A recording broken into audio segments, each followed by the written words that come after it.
ó bá yá gbogbo yín pátápátá kálukú á jẹ breakfast.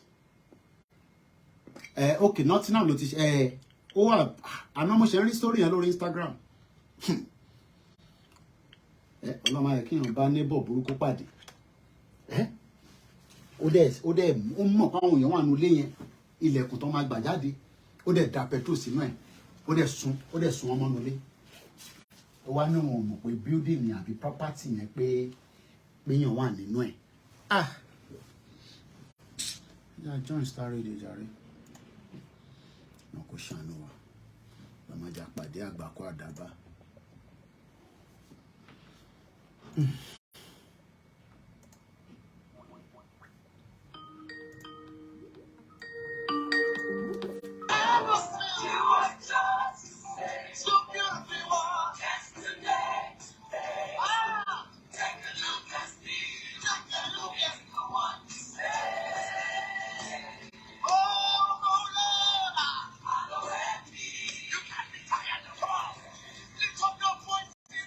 Something nice for me, like Jay. You have to be grateful to God for all that He has done for us. Not that you slept and you are awake wasn't by chance. It was by the grace of God. You went to the marketplace, you broke home, and in the night, as we pray here, Nigeria not happen to you. It didn't happen to you. It's not because you are that full of very perfect, or you are able to put things together. People who were very rich, people who were maybe had all the security that they need, ended up dying, but you are still alive. And once there is life, as I say all the time, there is hope. I cannot live in the world without knowing what is happening from across the globe or what is happening around you. And that's why Starr Radio UK brings you this program each weekday. It is now time for us to introduce the one and only, the white lion himself, Mr. Lion Mikoiki. Now, London Studios and Yummy. Let me say good morning. A very good morning to you back in the studio, Mr. Archie. Good morning, Frank. Good morning to all our listeners and viewers. And welcome once again to those that have connected on the sister broadcast. It is the Wednesday edition, and it is the beautiful 5th day of July 2023. 8 minutes past, and I know we are always pressed with time. So, but later on tonight at 1800 hours, can the service chiefs restore security back to Nigeria? Will be the discussion. But for now, I will come back again to you in the studio because there's still a lot to discuss before that. All right then. How are you doing, sir? Well, apart from the the students and the teachers also on strike in UK, the only difference is they take one day at a time as against Nigeria where they can go for 6-8 months. So the children literally have gone out, but they are out of school today, and as so many other students across England. But most important thing is the weather is still very windy out there, and that literally means that more tea and coffee will be drunk throughout the day, and make sure the windows are not too open. Apart from that, I'm doing very well. Okay, yes.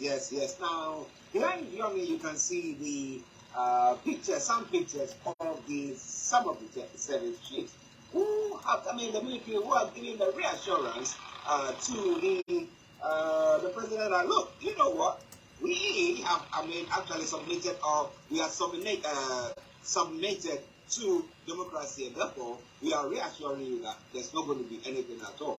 But I ask myself the question, there are most countries where people who actually organized coup d'etats were not in the high ranks. They were those in the lower ranks who did that. They think that, well, these people, they are enjoying themselves. The lower ranks thought, no, we cannot stand up for that, and then decide to embark on things like that. So the assurance that this military has given to the president, how far does it go, and how credible would that be? Well, you're quite right. Loyalty is, is one of the key aspects of democracy, especially when you have had, years of military, rule, like a country like Nigeria. The whole structure of Nigeria, was destroyed by the military after the independence of 1960, and for more than 3 decades, we were struggling to get it back right. But now, 2 decades down the line, because there hasn't been any interference since 1999. 1999, the same president, kickstart his career back again after being in exile in London. After the late Sani Abacha attempted to kill him, he spent most of the time here in UK, and even at some point, he did also say that he never believed in Nigeria. I mean, maybe then he was fighting for something that thought, believing in Nigeria was the wrong word. So at this time, Bola Tinubu has now believed in Nigeria, and the reason why he believes in Nigeria is because he is now the current president of the Federal Republic of Nigeria. So when we now look at the message coming out from the military this morning, the loyalty is what they are promising President Bola Ahmed Tinubu, the 16th president of the Federal Republic of Nigeria. Nigerian Army promises President Tinubu a complete loyalty to democracy. Our response to your kind gesture is our unalloyed loyalty, subordination to democratic governance. The Nigerian Army has reiterated that they will give Bola Tinubu their full loyalty. Interesting. Now, as I did say earlier on, now there are those in the lower ranks, okay, who at times look at things that are going on, because these big people, they are up there and they are smelling all the nice things that goes on, because the president knows that I need to treat these people good. But those underneath, are they feeling that they belong, or do they feel that they are being marginalized and their bosses are saying, hey, stand up, hey, sit down, hey, all those stuff? Are they being taken care of? That's the question that I'm going to, I will come to your make for answer. But Pastor Mo, good morning to you. You say, may Nigeria not happen to us? So,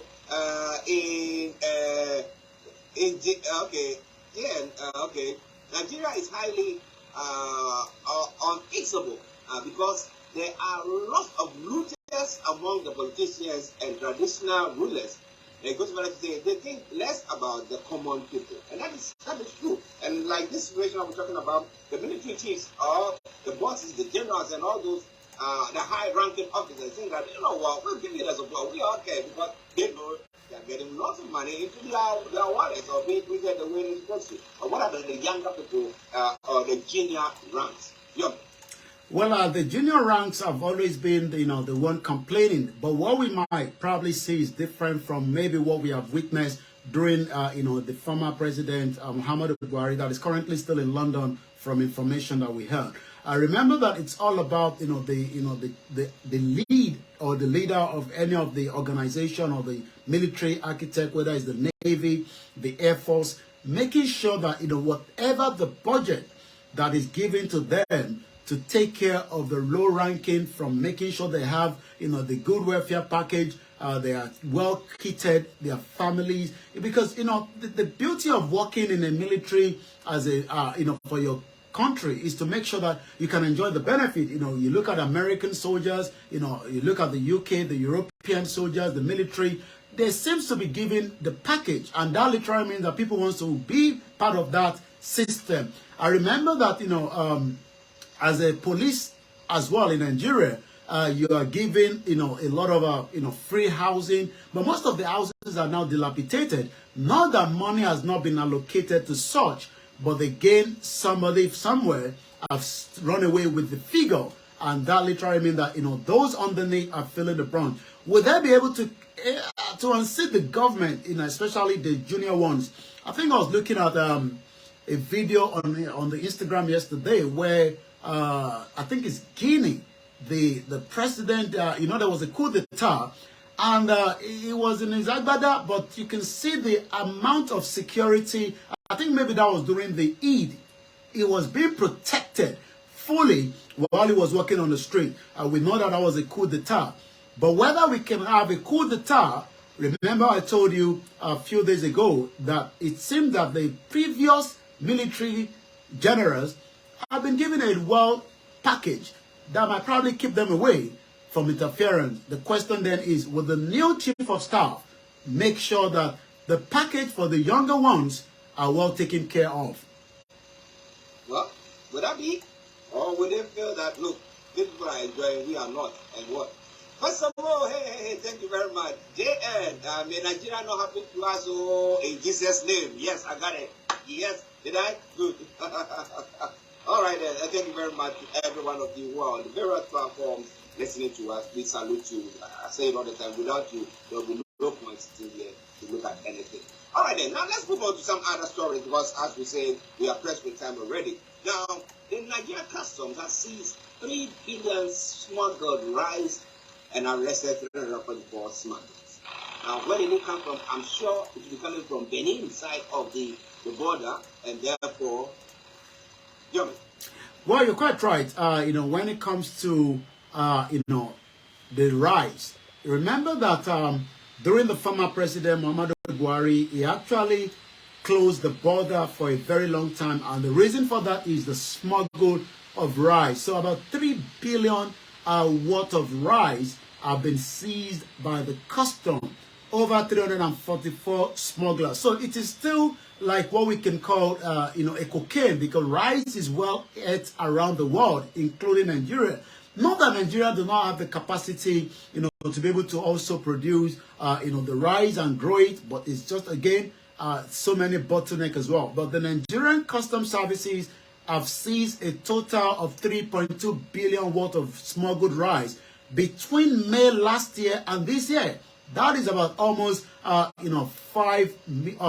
4 point something million US dollars when you convert it back, according to the findings. Data obtained from the service through his National Public Relations Officer, who is the Chief Superintendent of Customs, Abdullahi Maiwada, indicated that a total of 206,835 bags of rice were seized within the period under review.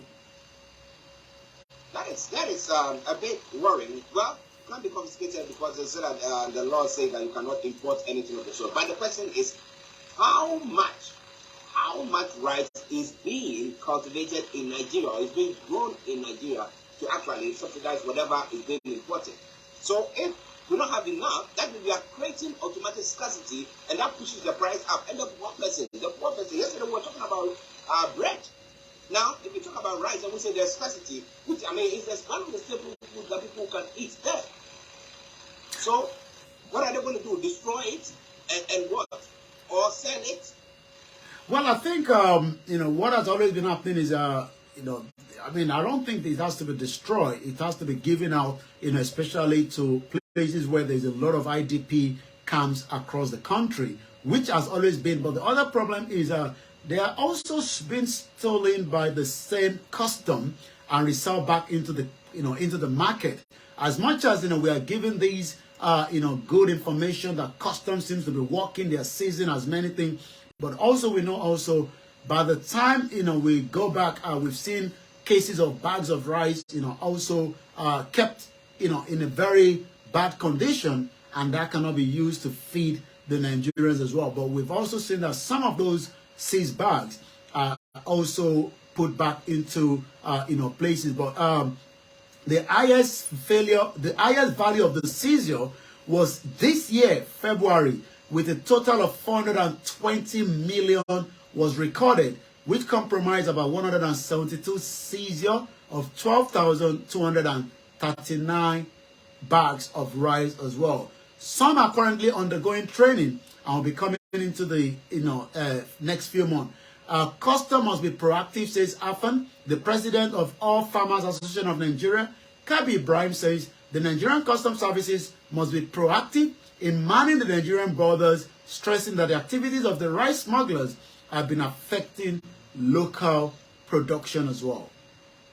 Okay, listeners, it is Starr Radio UK. It is your favorite African and Caribbean radio station in London on the Wednesday edition of the morning show, and you know that we are already blessed with that. But let me touch on one other story, and then I go straight to Yomi. What is the MDA? And the fact that they are talking about 7,000 debtors owing the MDA, 11 MDAs, 5.2 trillion naira. And out of that, we know that when you owe them, they have to pay. Only 58 billion has been recovered. So where is the rest of the money? Who is those monies with? Is it that some party people, what exactly? Where is it? Well, MDA stands for the Ministries of Departments and Agencies. So these are different ministries and departments under the government. So, what is MDA, you ask, is a ministry department and agency, that looks after so many activities, in terms of the government as well. But it seems also, as we've said, that it is one of the most corrupt places in the government, whether in the federal, the state, because these are agencies that knows, when the government produces the budget, then each agency have a budget that goes underneath them as well. So let's give an example. We've been talking about the farming or the rice, as we've been talking about. So an agency under agriculture tends to know where the money is. And that literally means that whoever the MD, on that particular ministry or agency tends to know how the money is being moved. But the federal government have now revealed that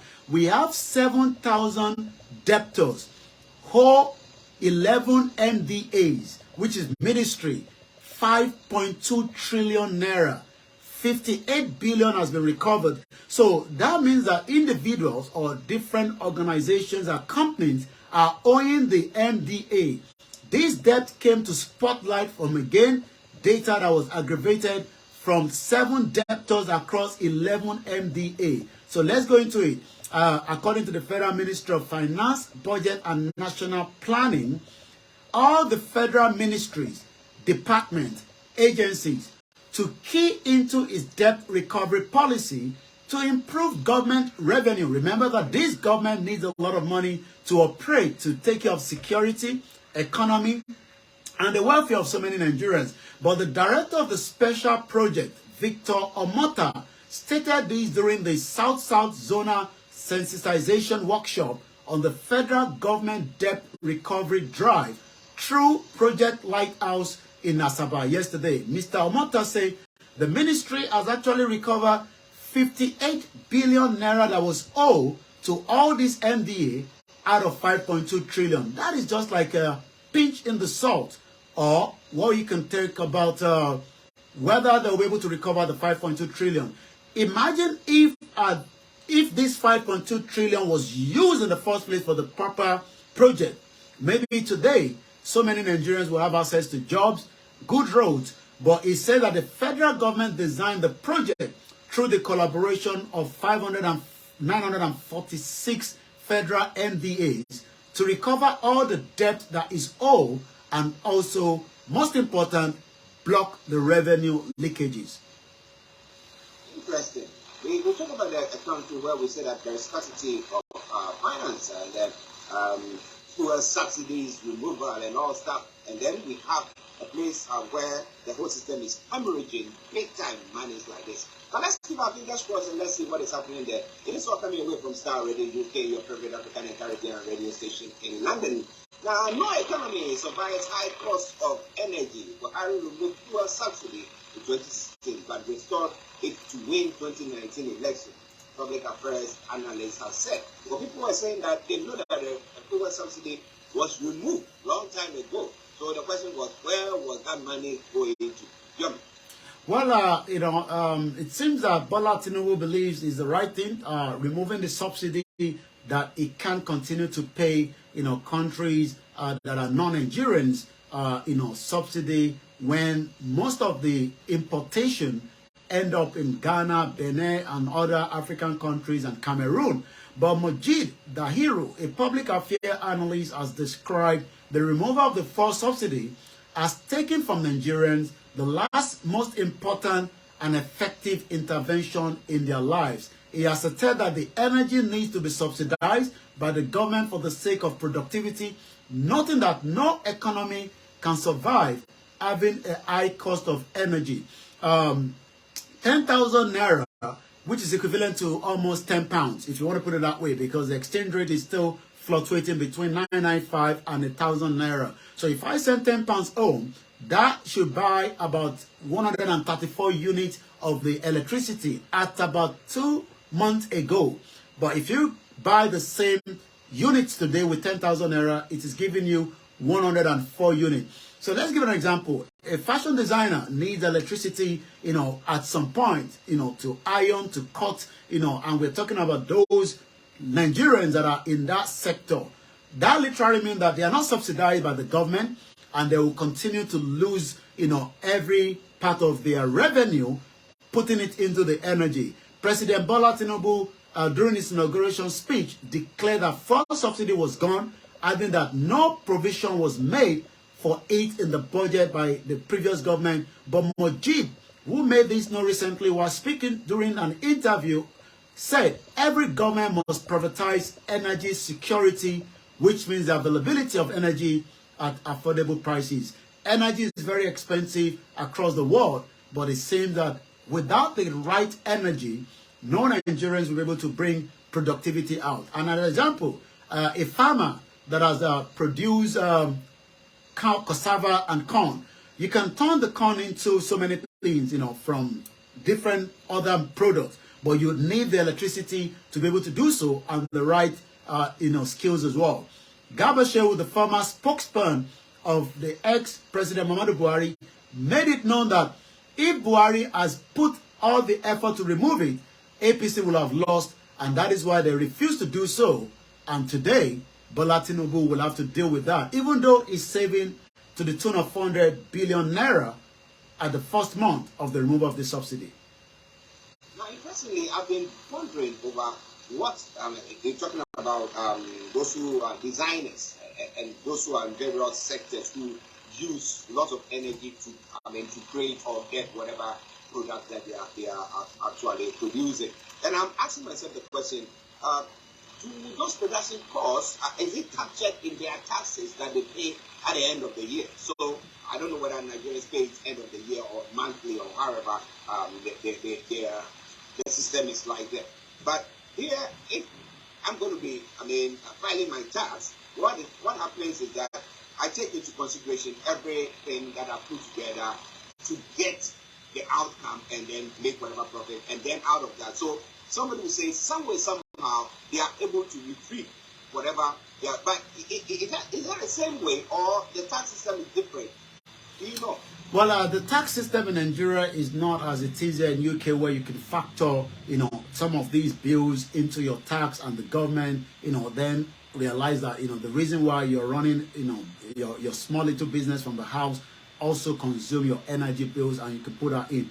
And also, as we say, it is your favorite African Intelligence radio station in London. And hello to Jenny as well. Jenny, I hope you are doing very, very well. Okay, now let me hand over to you so that you can bring the rest of the stories within the round. Over to you. Well, yes, at 28 minutes past, because of the time constraint, we're just going to take two more from the headline, go straight to the social media. The principal officers at APC are now protesting the selection of the National Assembly members back Akpabio and Abbas. Is coming into one of the headlines as well. APC kicks as opposition fought the INEC 98% success claim. The All Progressive Congress has faulted the parties for faulting the Independent National Electoral Commission claim that the 2023 general elections, Beavers deployment recorded 98% success. A bimodular voter accreditation system is an electronic device designed to read permanent voter card and authenticate voters. Commenting on the opposition parties, the APC noted that the INEC chairman, Mahmoud Yakubu, deserves some commendation for overseeing a peaceful electoral process. The INEC chairman, Professor Mahmoud Yakubu, had said the contrasting view about the result of the elections were fair reflection of a complex multi-party democracy. So that is coming again, from the headline, as the APC kicks as opposition are faulting. So it seems that the opposition is not happy, while APC definitely believes that the right thing has been done. INEC failed to show evidence of election data deleted from Beavers stored on a back-end server, European Union. So as we continue to get more from the statement from the European Union regarding the last election on the 25th of February 2023 that made Bola Tinubu to become the next president of the Federal Republic of Nigeria, it seemed that INEC is still getting as much from the European Union. Both the general election, INEC had reiterated its commitment to complete compliance with the Beavers machine in 2023 election. The European Union Election Observer Mission in his latest report on the outcome of the 2023 general election in Nigeria, has highlighted the controversy surrounding the deletion of election data from the bimodular voter accreditation system between February 2023 presidential election and the March 2023 governorship election. In its final report, Election Observer Mission Nigeria 2023, the EU stated that INEC failed to indicate what data was erased from the beavers and what was stored on the back-end server. But also, as usual, it seems that there is a response again from what we called Femi Fanikawa. I was going to pick that up, but we're going to come back. So let's go straight to the social media, and let's start from African Confidential at Bumi_speak. One thing about truth is that it is the only thing that will always stand the test of time. No matter the hype of lie and how vibrant it is, a lie will only last for a short while. The brain-dead followers of Dele, La, Dupe, Oniro, Onidaru, Onijibiti, Onidoti, Onitiri are gradually finding out the hard way. A bunch of mentally incapacitated idiots who live to regret allowing themselves be used by a deranged individual psychopath and a complete nonentity and a cancer to disrupt a movement meant for a total liberation of their own people and race. The gods of our Yoruba land will never forgive every single one of you. Nothing anyone can tell me Nigeria has completely damaged Nigerians to the point where they are most in need of a brain therapy. That is coming from African Confidential. Oppressor 99. People in Abuja, if you want to see this shameless, lying, dubious election rigger, Lawrence Bayode, this coming Sunday, go to the RCCG Assembly in Kubo, Abuja. Is the pastor there? Is the director of the ICT at INEC. He refused to swear with the Bible at the election tribunal that is going on, and he's meant to be a pastor. That's interesting. Let's go straight again and take more from the social media, what is being trending at the moment. You, Edochi, I will keep praying for you, sir. Bola Ahmed Tinubu, for God to give you long life, good health to deliver the good plans you have for Nigeria. Nigerians have suffered too much, and I believe you will wipe the tears and make Nigeria great again. Best of luck, President the Jagaban. I will take 2-3 more from the social media. Wura _ Yoruba Nimi, hashtag Yoruba Nation, and then we take 2 more, and then we come back again to you in the studio, Mr. Archie, because of the time constraint. Ademola at Ogbeni Demola. The 15th century was when Christianity penetrated into Africa through the Atlantic slave trade. The 7th century was when Islam penetrated into the African through the Arab slave trade. Foreign religions in Africa were all accompanied by the slave trade. And the last one, from those that is trending this morning, Enugu is trending, Tambowa is trending, the EU is actually trending with about 222,000 tweets. And I'm sure it's got to do with the report that is coming out this morning as well. Nnamdi Kanu, as usual, is trending at exactly 18,000 tweets. And I've been picking what the legal team was saying this morning, referencing back again to the former president, Muhammadu Buhari, and the current one. And this is coming from Aloy Ejimako, the legal team of Nnamdi Kanu. And this is what he had to say this morning when it comes to the right to self-determination. Aloy Ejimako went further to say, the demand for self-determination is not personal. It is a demand on the Nigerian state, not against its president. It was President Muhammadu Buhari, the former president, that took it personal to the point that he killed and rendition for it. President Bola Ahmed Tinubu should be smart enough not to repeat the same mistake.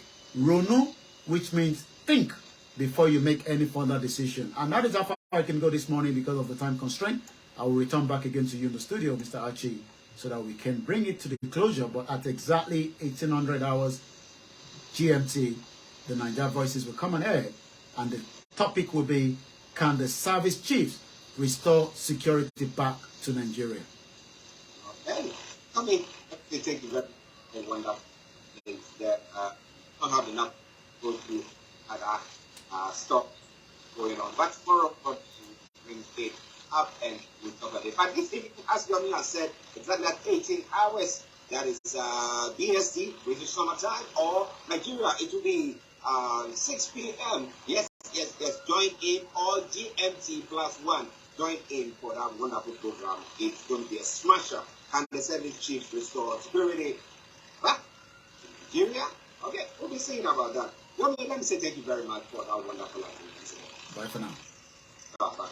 Well. Listeners, let me sincerely apologize to those of you who normally will listen to us on our apps. Yes, we're having a bit of...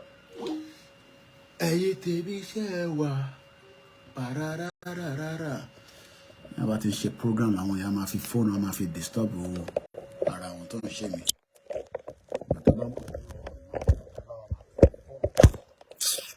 I disturb all the time, you know. Okay, but when you're into let's take a little bit of conversation because I'm not gonna come out after Tibati Shetoni Biwa Nise. Ẹ̀yin tèmi ṣe wà pananana pororororo àlàáfíà ni gbogbo wa wà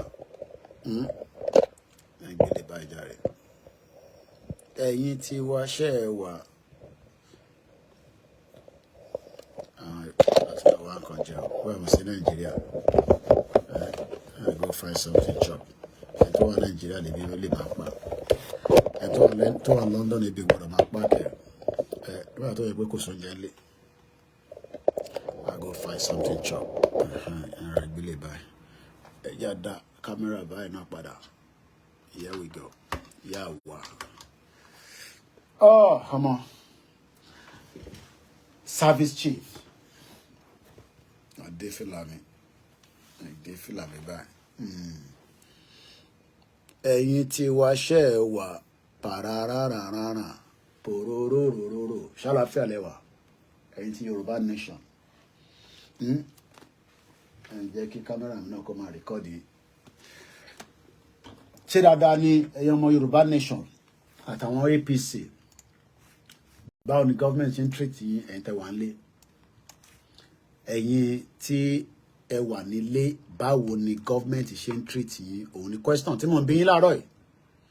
Báwo ni gọ́ọ̀mẹ̀ntì ṣe ń tírìtì yín ṣe ń gbádùn gọ́ọ̀mẹ̀ntì yẹn lọ́wọ́lọ́wọ́ ẹ má complain o lie ẹ bá complain pẹ̀rẹ́ ẹ máa jẹ gbani nobody should complain ẹ gbọ́dọ̀ complain rárá tá a bá gbọ́ pé ẹ complain pé gọ́ọ̀mẹ̀ntì yóò dáa ẹ gbọ́dọ̀ complain o kí a máa sọ fún gọ́ọ̀nà yín àwọn politicians yín kó ṣe the needful mo kí Akin Games, Comrade Plan B. This bastard government will never negotiate with us if there is no serious civil disobedience from us. Ìyẹn máa wọ́n rántí. Okay, rà ń pé comment ẹ̀ ti fi sí bí àárọ̀ yìí tí mo ṣe láàárọ̀ nìyẹn. Tẹ́ mọ̀ ká lọ wá nǹkan jẹ jàre nípa ara wa síjọba lọ́rùn. Àṣẹ Nàìjíríà, oúnjẹ wà nílé. Ẹ̀yin tẹ́ wà Nàìjíríà lè máa ronú pé kí lè máa jẹ. Èmi ò gbọ́dọ̀ máa ronú kí ni máa jẹ. Bàbá mi Kúnlé Ṣítà Azeez sálàáfíà ló wà mo kí ẹ jàre àǹtí Gbémilékè Just Reason Abiodun Monday Triple DRS have you heard about Asari Doku mo ti gbọ́ olórí burúkú mà làsárì machinery government man mo kí mọ́mí wa Ọlásùnbọ̀ Sangolana ẹ káàárọ̀ ọ̀sán ti fẹ́ dé àti wà ní 20 minutes to ẹ̀yin tẹ́ wà lamẹ́ríkà àti Canada iléeṣẹ́ mọ́ lọ́dọ̀ yín ni Àṣàyè Káyọ̀dé mú kí ẹ Nàìjíríà kẹ economy tó ṣì máa báyìí ẹ máa wá help ẹ ní rí help owó tó ti lọ ní ẹ jẹ́ kí n sọ̀rọ̀ lórí headline kan tí mo pick lẹ́ǹkan nípa àwọn MDA yẹn wọ́n ní just 7,000 hey Ọlọ́run ọba this country. Mo kẹ́yìn tá wà lórí Instagram Jessica Barry good morning I'm sure some of you don't understand Yoruba so I don't know how you all manage bí àwọn kan dẹ̀ máa ń gbọ́ Alex Mahmood ṣàlàfíà ni my brother Honorable Adeniyi, gbogbo wa náà Honorable Gapson Tilly. Ẹ jẹ́ kí n wave padà sí, so you can see that I know you all are there. I dey wave back o. Grandma Lee Mokima.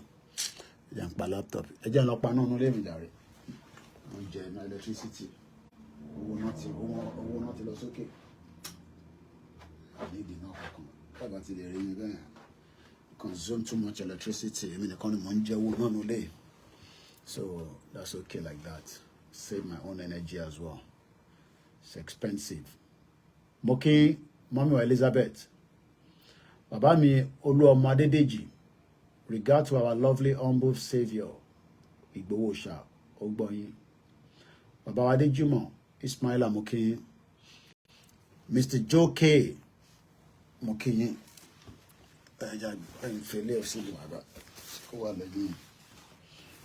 Economy Nigeria. How can I don't understand? They are on knowledge. Hello to share civil service rate, whether at the state or Kewabawa Shalaye. Báwo ni yon 7,000 ṣe jẹ gbèsè 5.2 trillion. I'm a bit confused. Am I believing mo pa na nu le mi? Because can't be giving too much electricity. Ẹ jẹ́ lọ mú cake àbí nǹkan fi sínú. Ta ló mọ̀ pa báwo ni 7,000 people ṣe jẹ́ government in the 7 trillion? Who can help me with that? I need somebody that have that understanding.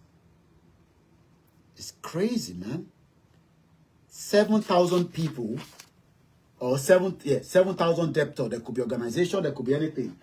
Báwo ló ṣe di pé wọ́n the government, they are owing the government 5.2 trillion. It's only 5.2 trillion in naira, no, in dollars.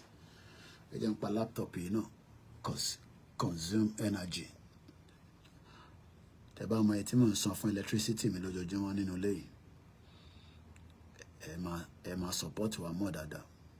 Gbogbo àwọn machine tan kalẹ̀ consume a lot. So I shut down this laptop. Remove it from the charger.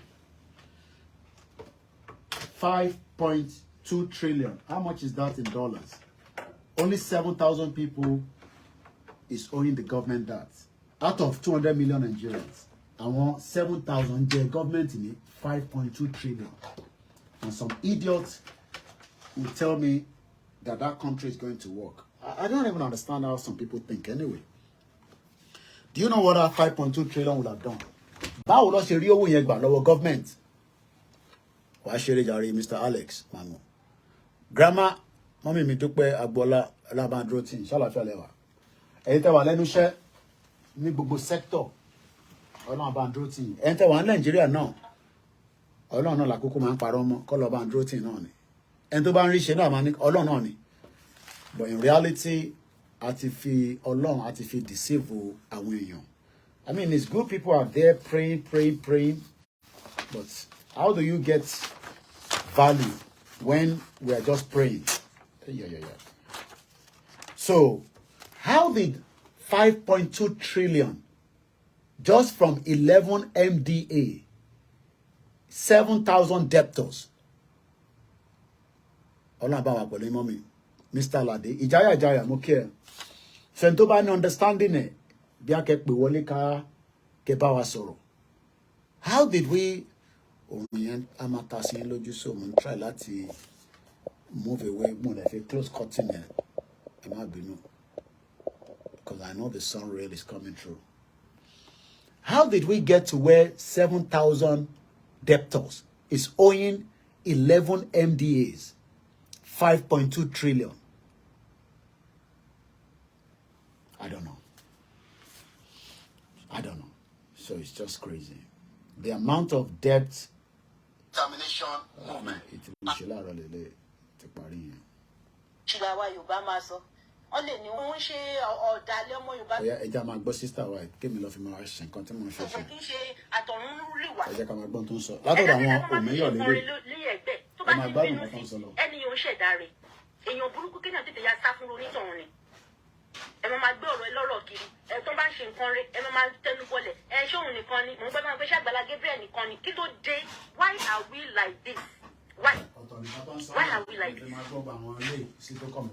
ẹ ká stop gbogbo nǹkan tá à ń ṣe ẹ jẹ́ ká mú ká jẹ́ orúkọ rere olóde ti tá wa dáadáa mò ń sọ ẹ wá ẹlòmíì kò tún rẹ̀ dá sí àmàyàmá ni ẹlòmíì kò tún rẹ̀ dá sí àìdá ni. ẹ jẹ́ n fi sísítà mi yẹn sílẹ̀ tí Nàìjíríà bá ń ṣiṣẹ́ ni ṣé àwọn charity lè kó máa solve problem wa ibi tá à ń sọ náà ni I mean yes ojú àánú wà lára ọmọ Yorùbá náà bẹ́ẹ̀ náà bá ń ṣe gbogbo àwọn tí ìyà ń jẹ lónílé lójoojúmọ́ àwọn ìyá máa dáwọ́ sí account mi náà àbí ṣé èèyàn la fi solve problem tó wà nílẹ̀ ìyẹn ò lè solve problem tó wà nílẹ̀ o aláì ẹ tó bá ní wọn solve problem tó wà nílẹ̀ bàbá irọ́ ni kò lè solve problem tó wà nílẹ̀ rárá problem tó wà nílẹ̀ ó ti kọjá ìgẹ́ta sí bí problem tó wà nílẹ̀ nísìn ò ní pé ká ṣe kí ni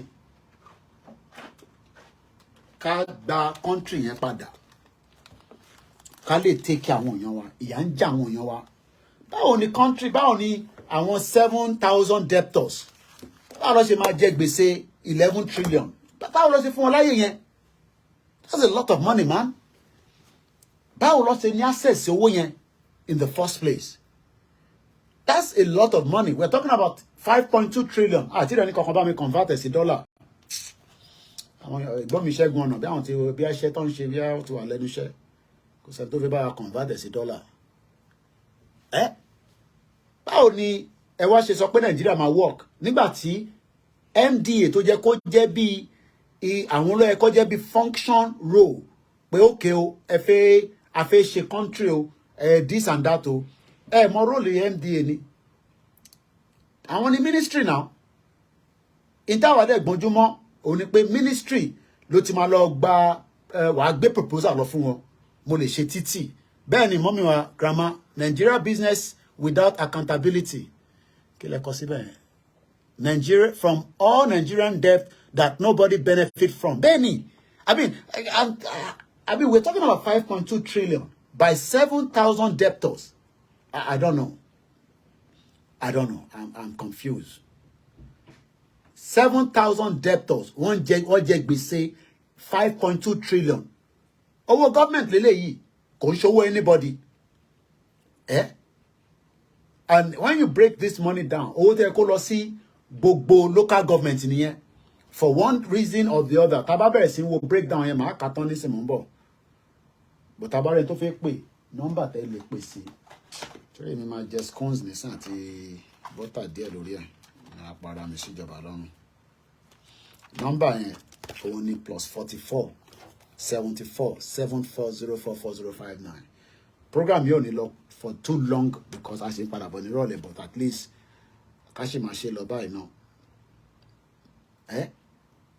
5.2 trillion is a lot of money taba wo lọ wò bọ̀ 5.2 trillion is a lot of money àwọn owó yìí ibì kan ló yẹ kó lò sí ó wà lọ́wọ́ àwọn 7,000 debtors ta làwọn debtors yẹn kí ló dé tó fi fún wa lórúkọ wọn company ni individual ni bank ni ẹ fún wa lórúkọ wọn náà and everybody expect Nigeria to work báwo ló ṣe fẹ́ work nígbà tí owó tó yẹ kó fi ṣe nǹkan ọwá nínú 5.2 trillion what he recover 58 billion that's just like a peanut trillion lásán wọn náà wá recover 58 billion nínú 58 billion anything ó lè gbà náà ni. ní ká yí padà Yorùbá nation ẹ̀wọ̀n sì tí Yorùbá nation nǹkan tá. ọlọ́run bá wọn pẹ̀lú ẹ̀ sísítà mi gbogbo ọlá kó gbìyànjú ọlọ́run dé gbìyànjú wa sáde you know but because àwọn èèyàn ní understanding ẹlòmíì ọmọ reason tí ìyá ṣe ń jẹun nílé is because owó tó yẹ kó fi ṣe ntíyà òfin ní jẹ àwọn kan ti kó mọ́lẹ̀ ó wà lọ́wọ́ wọn and they are not ready to let the money go and that is why we are all suffering today. mo kí mọ́mí wa Bísímà Kànjọ́lá ẹ má bínú máa ń rí comment after tàbá parí program what did they tell people of Nigeria they use the money to do bẹ́ẹ̀ ni má kà nísìnyí mo kí ẹ ọpẹ́ ẹ̀yin tẹ́ wà ní ìlàrú gbogbo ilé rí àlọ́run Deco Boy, I shout out to you as well. And you know, the line is open while I am just doing my own little, you know, I'm not one thing to you know, but I can learn 1 minute. Keep what I did on Lori Dada. Kill off away and shit. I'm a listen. But in terms of money, the federal ministry, Tinubu níṣẹ́ tó máa ṣe. What is Nigeria pa? Cha. Don't you know not clean anyway, but bó ṣe fẹ́ deal pẹ̀lú gbogbo àwọn ministry, cause only ló pọ̀ jù nínú àwọn tó wà ní ministry yẹn. Mo láǹfààní àti dé mo rántí orúkọ ministry yẹn, but mo dé Abuja ministry wọn ṣá. Kódà mo lè lo toilet níbẹ̀. Mo fẹ́ lọ tọ̀, ẹ má bínú, mo lè lọ tọ̀ nínú bẹ̀.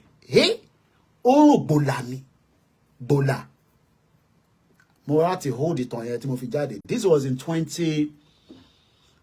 Tẹ̀mọ̀ yẹ́ tí mo lọ Abuja náà.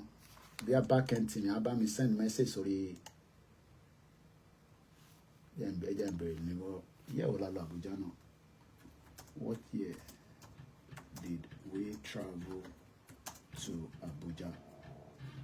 Mo lọ Abuja. At least bẹ́ẹ̀ méjì kan. Come máa pẹ̀ tán tó ń pè tàbá ti ń ṣe program yìí tí yín disturb wa tàbá ti wà lórí program. 2017 mo lọ Abuja ní 2017 mo wá mo ò náà ta lọ ṣe náà I don't know bí a fẹ́ lọ ṣe nǹkan kan nínú ministry bí a fẹ́ lọ pàdé yàn I can't remember. Eventually aṣá wọnú ministry yẹn tẹ bá rí.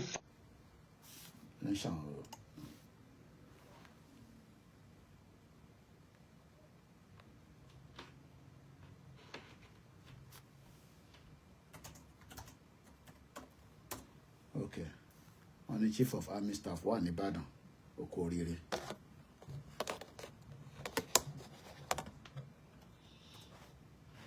But then one school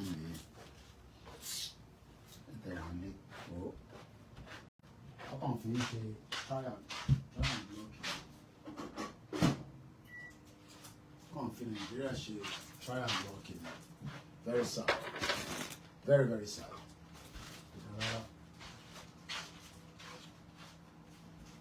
But they say so. I don't want to leave a shut up. One nothing do them. I want to if I want to see our politicians. Politicians and see. Bí Baba Jagaban ṣe máa bá work tó máa ṣiṣẹ́ ní ministry tó náà máa lọ kówó jẹ. Ó ló ń wá. Kò ṣe pé ó nífẹ̀ẹ́ Tinubu kankan o. Ó nífẹ̀ẹ́ Tinubu láti bẹ̀rẹ̀ síbẹ̀ yẹn. Bó náà ṣe máa lọ di minister. No, not minister ranu. Bó ṣá ṣe máa fòun náà sínú position kan ẹlòmíì ní sìn kó ṣá fi sínú sector kan tó náà ti máa jẹun. Ẹ mọ̀ pé Tinubu kò dẹ̀ ń ṣe Tinubu náà ló máa lè ṣe gbogbo anyway. So olúkálùkù lobby ni. Gbogbo wọn máa lobby ní sìn. So 2017 tí mo lọ Abuja ṣá la bá dé ministry yẹn wàláì paper file nílẹ̀ ẹlẹ́ wọ́n wọ́ndà nígbà yẹn pé ẹ̀dẹ̀ máa náwọn èèyàn níṣẹ́ èmi ṣiṣẹ́ pẹ̀lú Amnesty International nílùú yìí as a mo volunteer fún wọn I don't know ẹni tó bá like tí mo ń ṣe nísìn ẹ lè kúrò lórí program ẹ̀yin tèmi lájọ wà lórí program so ẹni táwọn YouTuber kan bá ṣe eré tó fi make owó so family mi ni gbogbo yín so ẹ má bínú ebi ń pa mí ni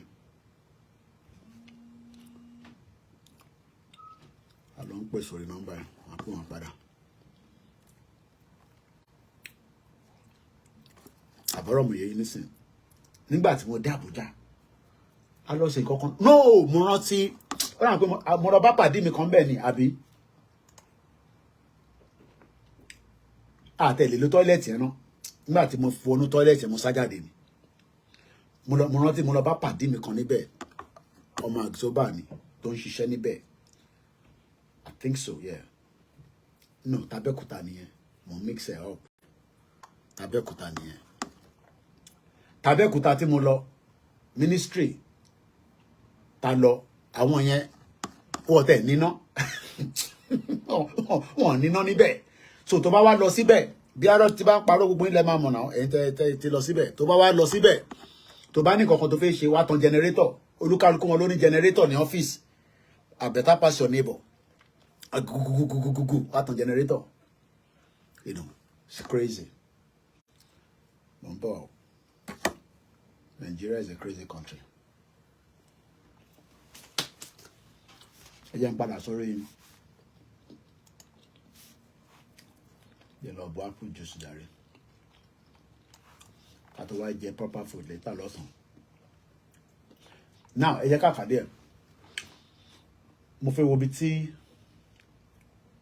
you will recall that one of the key economic policy of the current administration is improving federal government revenue by targeting and increasing revenue from non-oil revenue source. Mo fẹ́ òbí ẹwọ́ dárúkọ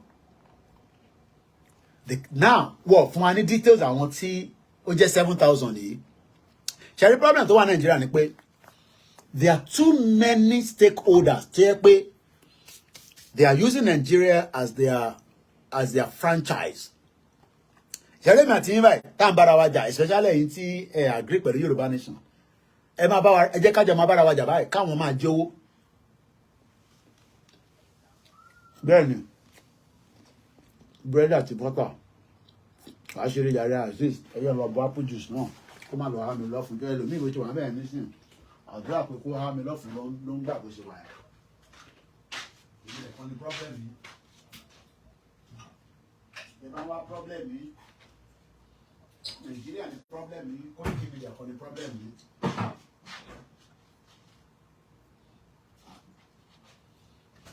Ìbí kọ́ ni problem yìí. Nàìjíríà ò ní. Wàláì kọ́fì tí mo ṣe máa láàárọ̀ mọ̀ rántí mú tán. Ọlọ́run kò ṣàníyàn. Ìdajì tí mo mú ní nígbà tá à ń ṣe program náà ti gbàgbé ẹ̀ sí níbẹ̀. Ilé ìbàdàn wà mú ṣá mango and apple mango juice.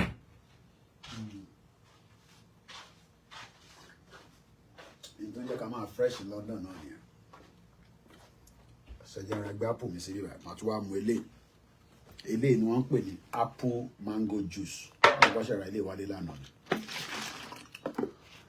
So tó bá jẹ́ 40 years old táwọn kan kéékèèké tó bá lè máa jẹ́ ní Nàìjíríà tí Tinubu máa fi parí gọ́ọ̀mẹ̀ntì ẹ̀ kó mọ̀ pé o ti wà lábẹ́ àwọn tó wà ní poverty stage èmi lè fún mi problem yìí. Ilé ìdùn lẹ́nu dáadáa díẹ̀ yára gbé báyìí drink ọ̀tọ̀ọ̀tọ̀ méjì mi bó ṣe wà yẹn.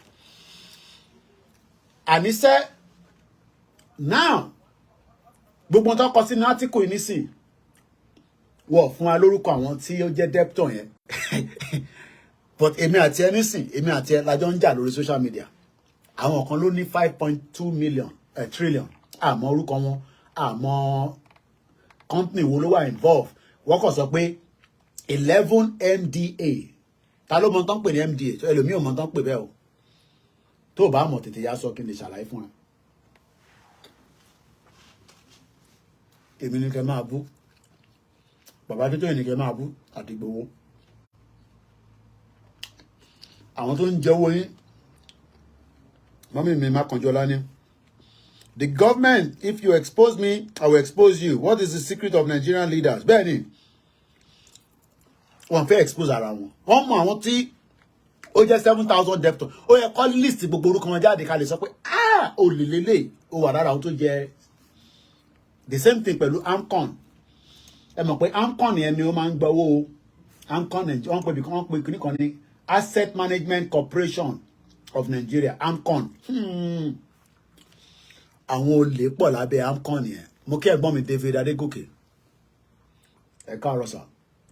Gbogbo yín náà ti wà ní lunch break now. Lunch break èmi náà wà báyìí. Aago 12 la máa wà ní àwa tá ṣiṣẹ́ ní àtàárọ̀ ni o. Mo kà pọ́ kọ́mẹ́ǹtì bàbá kan. Àìpé program tí mo ṣe láràn. Ó kàn wọ́n dáadáa. lórí show Wálé Àdé ó ní kó sọ fún Koiki kó lọ wáṣẹ́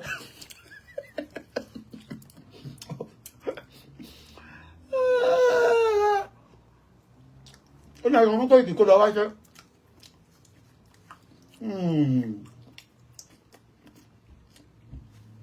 ẹja lọ sínú AMCON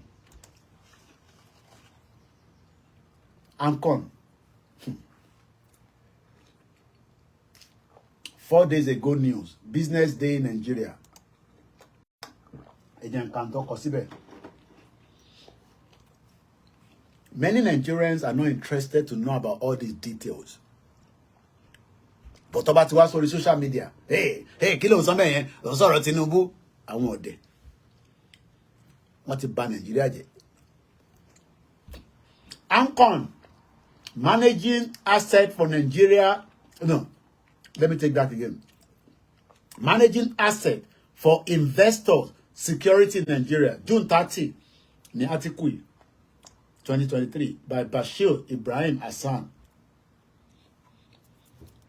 Ẹja kan kọ́ tó kọ síbẹ̀.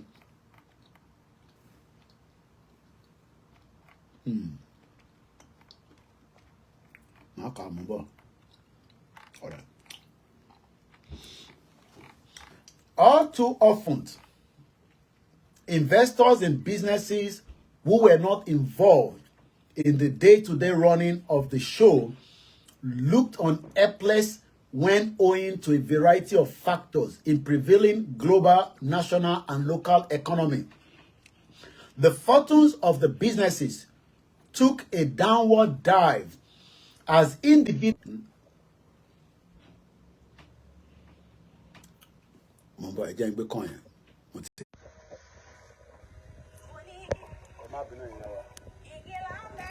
I had to pick that call.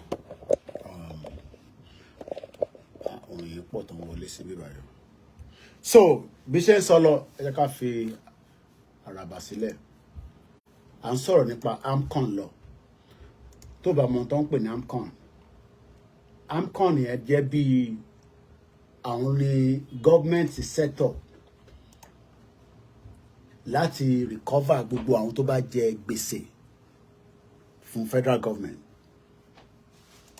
And gbèsè táwọn èèyàn jẹ tí AMCON ń try láti gbà padà òun ló ń lọ lọ́nkàn yẹn máa fún yín láwọn díẹ̀ nísìn. Let's talk about this. April ní article yìí àwọn kan wọ́n ti fi Nàìjíríà yáwó rẹpẹtẹ.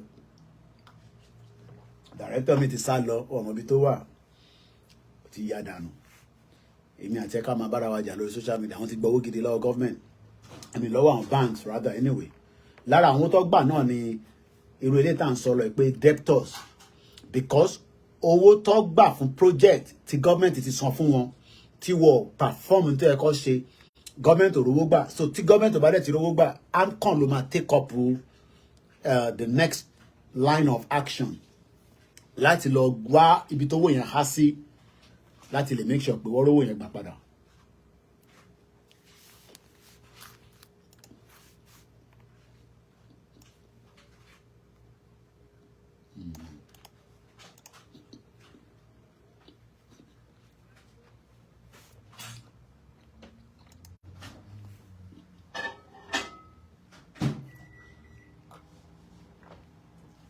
Mo fẹ́ sọ̀rọ̀ nípa company kan tí ó ń jẹ gbèsè. Wọ́n pe company kan ní Glano Nigeria Asset. Ẹ mọ̀ gbèsè tí ó jẹ 2.4 billion naira. 2.4 billion. Báwo ló ṣe jẹ gbèsè yẹn?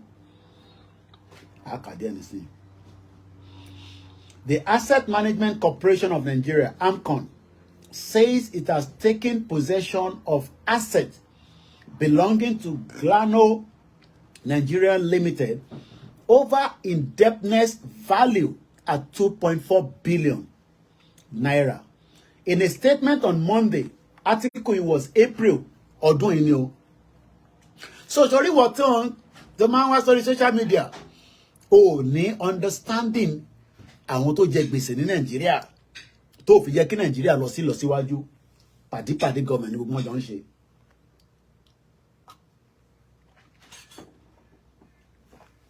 $2.4 billion. In a statement on Monday, Jude, head of the Corporate Communication Department of AMCON, said that the takeover followed the order of the Federal High Court in Lagos State. Consequently, he said the corporation took possession of the company's property that is located in Port Harcourt, Rivers State, on April 6, 2023. Jude said AMCON, which is established to recover bad debt. Farabalẹ̀ kó gbọ́. Bad debt. Ìwọ wọn mi nísìn ìwọ rówó yá ní bank.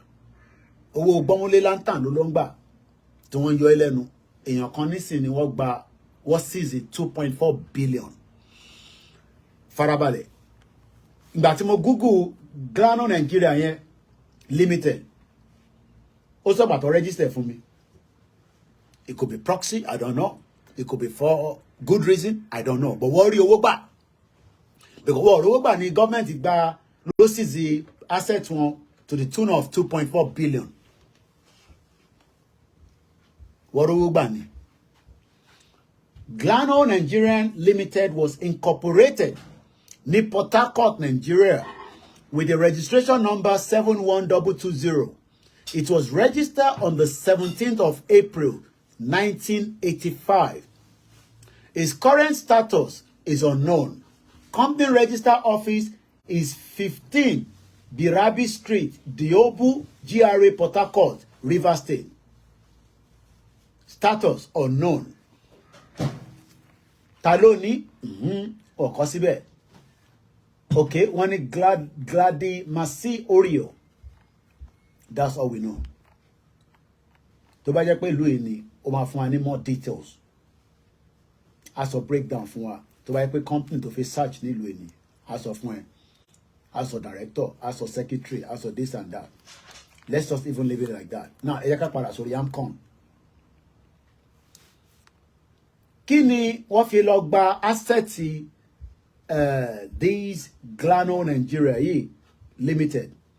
Wọ́n nítorí pé bad debt on behalf of the federal government had been in an endless court battle with Glano and his promoter, please.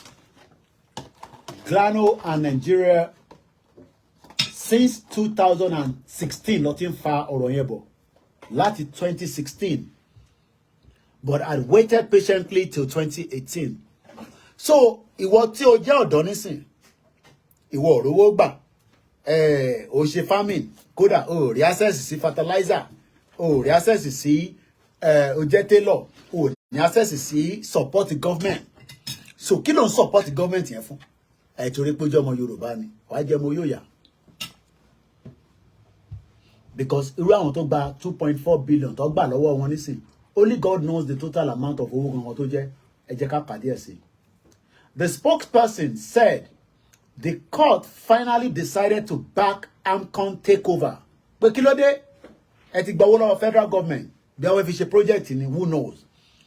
Ara wọn náà tọmọra wọn náà ni pàdípàdé. Ẹ̀yin náà lọ ra juice ní Tesco. Ẹ bá ń ra tèmi náà. Ọ̀dẹ̀ sanwó fún mi.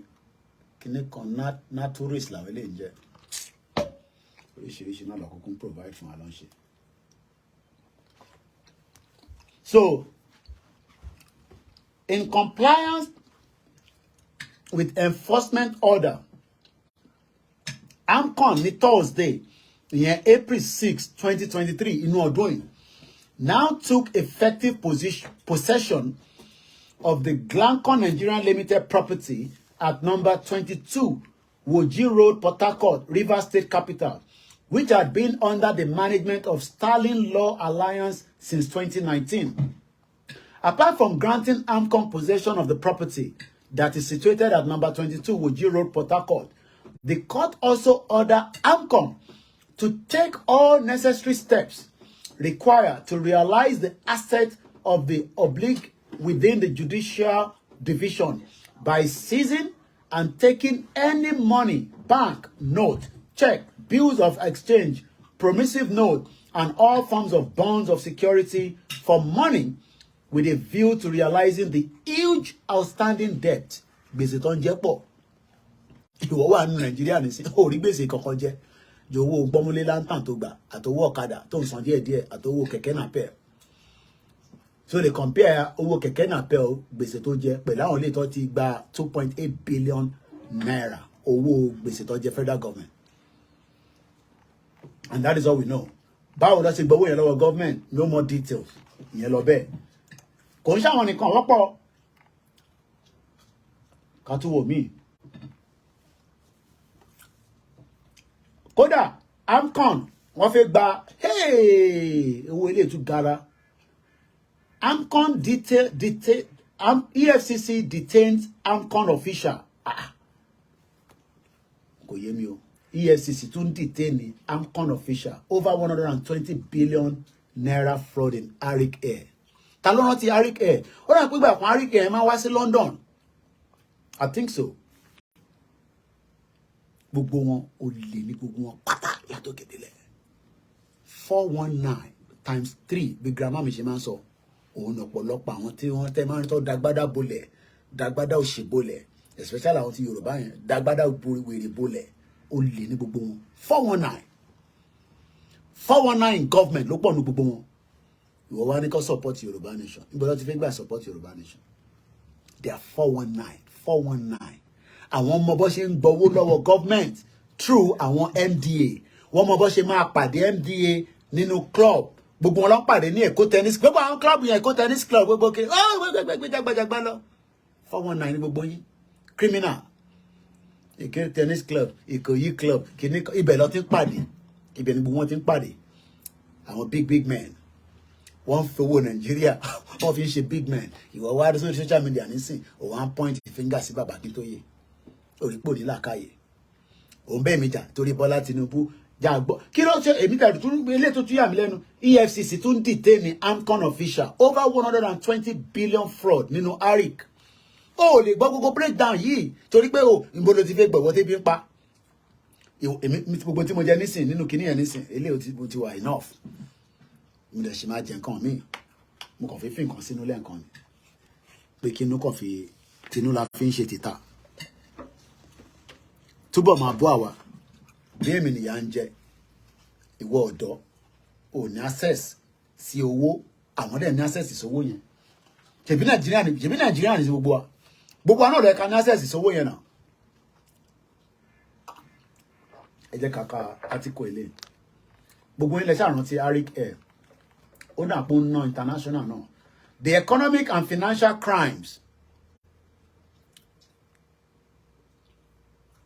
has detained the receiver, the manager appointed by the Asset Management Corporation of Nigeria for Arik Nigeria Limited, Mr. Kamilu Omokide, over alleged misappropriation and diversion of about 120 billion.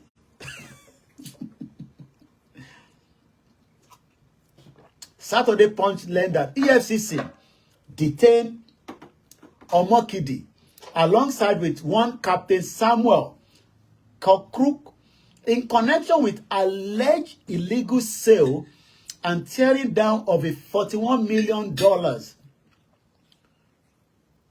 CRJ-1000 aircraft, which was operated by Arik Air.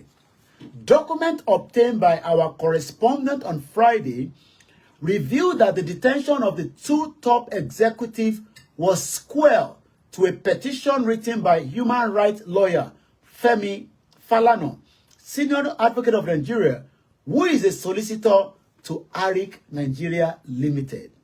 The petition detailed how there had been alleged financial fraud and the sales of assets worth over 120 billion naira.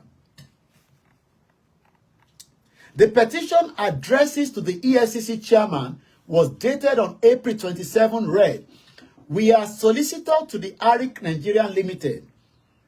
on whose behalf and specific instructions we write you. Our client operates an airline in the aviation industry by offering air transportation services for passenger and cargo in Nigeria and has been in business since 2006. In compliance with an ex parte order of the Federal High Court Lagos Judicial Division, the Asset Management Corporation of Nigeria appointed a receiver manager to manage our client assets due to his financial obligation to some banks. So, bí ọ̀rọ̀ ẹ ṣe lọ bí ṣe ń kà nísìnyí pé wọ́n ní kí ẹni tí wọ́n appoint manager tó appoint under Asset Management Corporation of Nigeria kó tún manage another asset manage asset but only ní gbogbo wọn. They are all criminals. These are the people that doesn't want to break up of a country because everything is intertwined or link. But then you learn understanding it. So wá bó ṣe fẹ́ survive àbí wọ́n náà wá bó ṣe máa débẹ̀ akówó jẹ o lè lọ sáré kọ́lé fẹ́yàwó ra mọ́tò. Let's continue. In compliance with an expert order of the Federal High Court Lagos Judicial Division, the Asset Management Corporation of Nigeria appointed a receiver manager to manage our client assets due to financial obligation. That means Ari kò lè san owó tó gbà lọ́wọ́ báǹkì. Ìtò mi nìyẹn. Because Ari cannot fulfill his financial obligation. Ó ti gba owó lẹ́pọ̀lọpọ̀ lọ́wọ́ àwọn different banks. Kò lè fulfill ẹ̀ mọ́. So báǹkì ti wá sọ fún bí àwọn tó yẹ kó sọ fún pé Ari kì í ẹ jẹ́ ká gba property wọn. Ẹni tó wá yẹ kó gba property yẹn ó lè gbà. Pursuant to the said expert order, the receiver manager has been overseeing the affairs of our client asset pursuant from 2017 to date. In course of running the airline businesses, the receiver has engaged in financial mismanagement, diversion of money, sales of assets, misappropriation of funds belonging to Arik Airline. Story here, prom otutu ton síbẹ̀ yẹn. Ẹ jẹ́ ká tó lọ ń tẹ̀lé mi jáde. Ó fàyìn òǹbá ẹ mọ̀ pé senator ní lọ́wọ́lọ́wọ́ ẹ̀ ó lè ní gbogbo wọn. Wọ́n máa ń sá sábẹ́ politics ni. Tó bá ti wà lábẹ́ politics, ó máa ń fún wọn ní protection there. That's why they would have to know so many people. Mo ilé connect. Níbo la ti lè pàdé ẹ̀, wàá pàdé ẹ̀ ní Èkó hotel. Asáré lọ́ba. Ìkòyí club, country club, alọ́ba. Yorùbá tennis club. Gbogbo kìíní yẹn kàn fi ṣe fraud ni. But ìwọ tó jẹ́ average Nigerian, ìwọ kàn rìn, ó kàn fi bàtà ẹ, ó kàn fi ń wọlé káàkiri back and forth. Ó ṣe tán, kò síṣẹ́, kò sí anything. Ó wá ń lọ sí church, ó ń gbàdúrà, àwọn kan gba 120 billion, kìíní kan billion. Àwọn yẹn ó wá expect wọn kó bá wa dá sọ̀rọ̀ Yorùbá nation. Jẹ́ àgbọ̀ tí ń fáyìn bá náà. Ó fáyìn bá to be arranged on 18th of October over AMCON debt. The federal Lagos State yẹn oríṣiríṣi case ló ń lọ bẹ̀. Lagos náà ni. The Federal High Court sitting in Lagos has directed that criminal summon be issued on Senator Ifeanyi Ubah and his company Capital Oil and Gas Limited in charge number FHC L383C 2019, which is pending before Justice Nicholas Oyebo. Date wo ni article ìjáde? Kò tẹ̀sí date lórí ẹ̀. Okay, that's fine. The federal government of Nigeria have commenced a criminal prosecution against Senator Ifeanyi Ubah in an 8-count charge on account of his indebtedness to the Asset Management Corporation of Nigeria. Anyone as big man, owó Nigeria ni gbogbo wọn fi ń ṣe big. Kò sí ọ̀kankan tó dá iléeṣẹ́ kan sílẹ̀ from the scratch tó jẹ́ pé owó tiẹ̀ ló ná. They've all used Nigeria as their stepping stone. tó bá rí yàn kan ní tó bá ní àmì businessman béèrè pé nígbà wo ló bẹ̀rẹ̀ business yẹn nígbà tó ráyè tọwọ́ bọ owó Nàìjíríà ìgbà yẹn ni business yẹn boom kò ń ṣe pé ó bẹ̀rẹ̀ sí í ṣe toilet roll ní díẹ̀ láti bẹ̀ toilet roll yẹn ó di pé gbogbo yàn rà kò ń ṣe pé ó bẹ̀rẹ̀ sí í ṣe ṣinṣin díẹ̀ no it doesn't work like that èyí tí gbogbo máa ń ṣe ni pé tó bá ti lè ní either a proxy bí gbogbo àwọn Adénúgà yẹn gbogbo àwọn proxies ni wọ́n ń ṣiṣẹ́ fún Babangida ni gbogbo wọn pátápátá every single one of them proxies wọn kọ ya àná owó yẹn máa ń pọ̀ gan wọ́n dẹ̀ mọ̀ pé tó wọ́n yẹn bá ṣe pọ̀ sí náà lọ gbọ́dọ̀ expand so wàá kọ́ ni pé ọmọ Andy Uba Capital Oil ọmọ big man thing adẹ̀ ní a ní security tó pọ̀ ó lè ra bulletproof mọ́tò méjì òun á wà nù kan ìyàwó á wà nù kejì àwọn ọlọ́pàá tó ń tẹ̀lé àwọn èèyàn sí nínú bulletproof so tó bá tẹ̀ yìnbọn fún mọ́tò yẹn òun á survive just like Pastor Sulaiman ṣe survive níjọ́sí àbí kò survive ó survive now because inú bulletproof vehicle òun wà òun sí nínú mọ́tò pàtúkú. And this is why we are saying to you that don't expect all these people to support the breakup of Nigeria. Nigeria ni kòkó ọbẹ̀ wọn ibẹ̀ ló ti ń jẹ ló ti ń mu ló ti ń sùn. Let's continue a little bit. The federal government of Nigeria has now commenced a criminal prosecution against Senator Ifeanyi Ubah in an 8-count charge on account of his indebtedness. Gbèsè tó ń jẹ Asset Management Corporation of Nigeria sometimes in 2019, which includes alleged conspiracy in making a false claim in relation to the actual value of a certain asset transferred to AMCON under the concept of judgment obtained in 2012.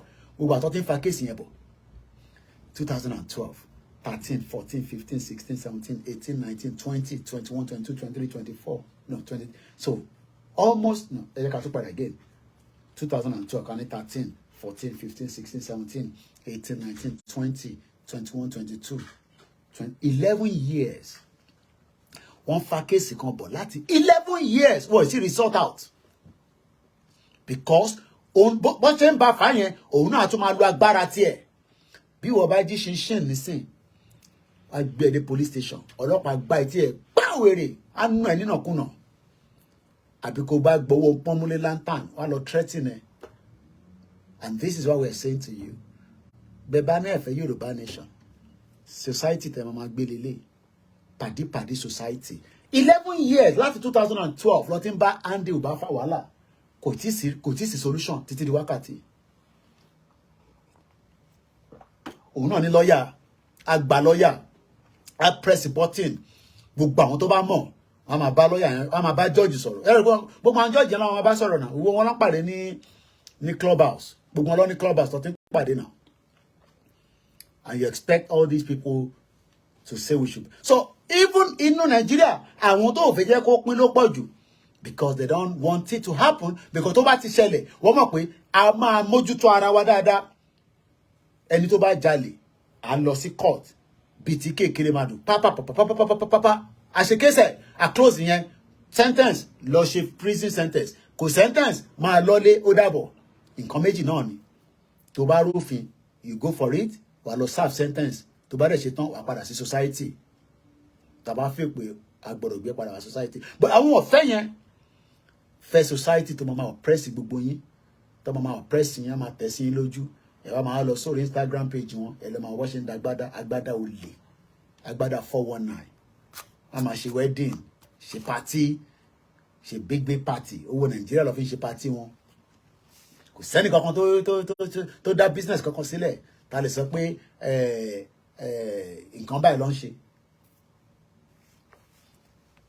So, wọ́n fún wa ní breakdown owó Andy Uba. Ẹ jẹ́ ká tó lọ sọ́dọ̀ ẹlòmíì. Wọ́pọ̀. AMCON shrink 7 banks' profit by 95.68 billion amid concern to scrap the agency. 7 commercial banks paid a total of 95.68 billion naira in the first quarter of this year. This was ọdún ìlélẹ́yìí tí mo ká yó. May 1st, 2023 lélẹ́yìí yó. These are what àwọn tí à ń fi sọ pé ta ló ń confuse wa mẹ́ àbó fẹ́ mú gbóyó ni ta lẹ́ni náà ọmọ kì í mú tirẹ̀ ẹ má ọ̀rẹ́ máa dín pẹ̀lú ẹ̀ nísìn olórí burúkú somebody mo ti rí ẹ má ọ̀rẹ́ máa dín pẹ̀lú ẹ̀ nísìn mo ń rí látẹ̀ nǹkan but mo kàn torí pé ojú mi wà lórí screen ọmọ ti rí olùṣe àwọn ọmọ yọrí tìrì ní born bastard olórí burúkú somebody born bastard olùṣe ṣé ìwà jẹ́gẹ́ bí platform ìjìnlẹ̀ Marcus àbí platform Wálé Àlè àbí ṣó ẹ kó rí bẹ̀tẹ̀ ti ṣe pé fún gbogbo yín tẹ́lẹ̀ anyway èèyàn olùṣe èèyàn mọ kéékèèké èèyàn máa lè mo tètè mọ̀ pé one disturb wa ni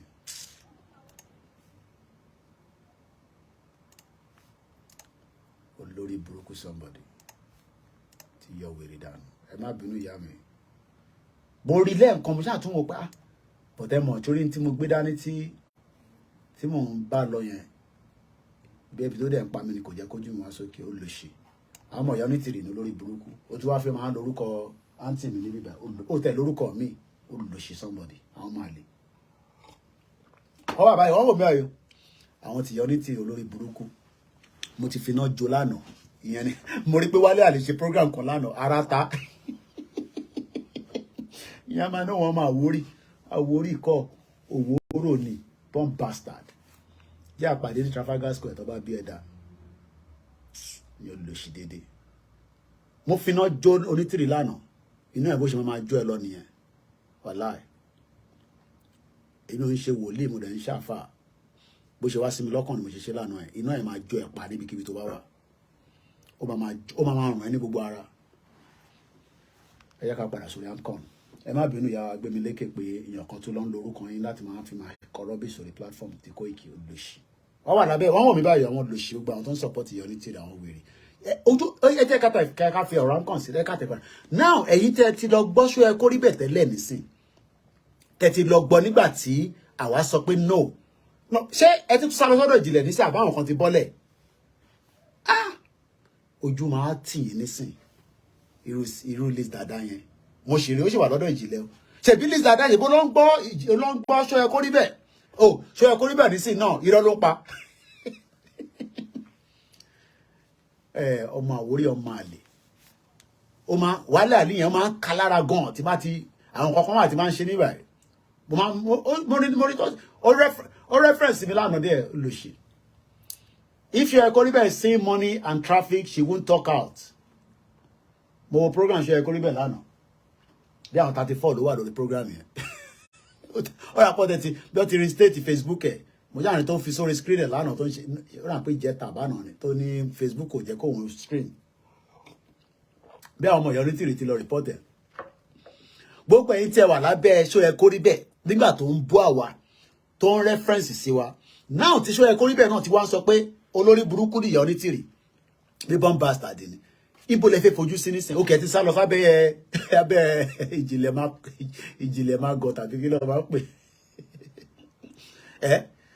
ìyẹn bàbá gaimani ẹ ṣáà máa study ẹ bó ṣe máa wò ní a máa wò báyìí ó ń pretend bí àtẹ́pẹ́ òun ni the best láàrin gbogbo wa ìyẹn ìjìnlẹ̀ ẹ máa study ẹ body language ní kẹ́yìn máa wò body language ẹ ní kẹ́ lọ́ máa wò ẹ rí i pé ó ń pretender ni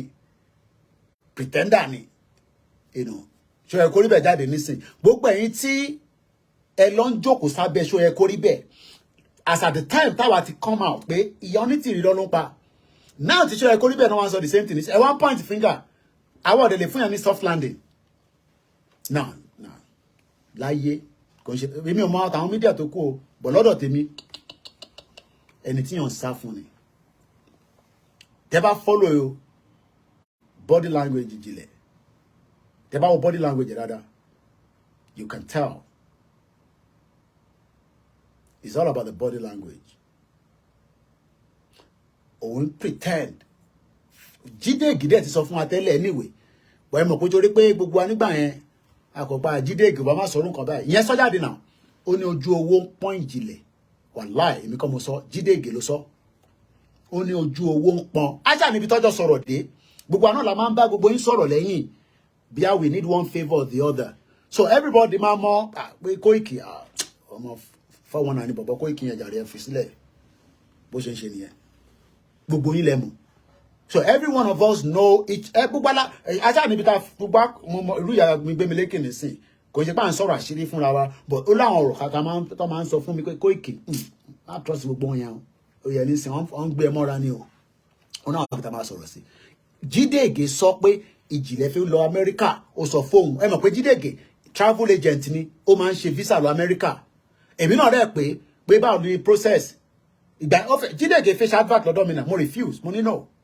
mo ní mo ń ṣe advert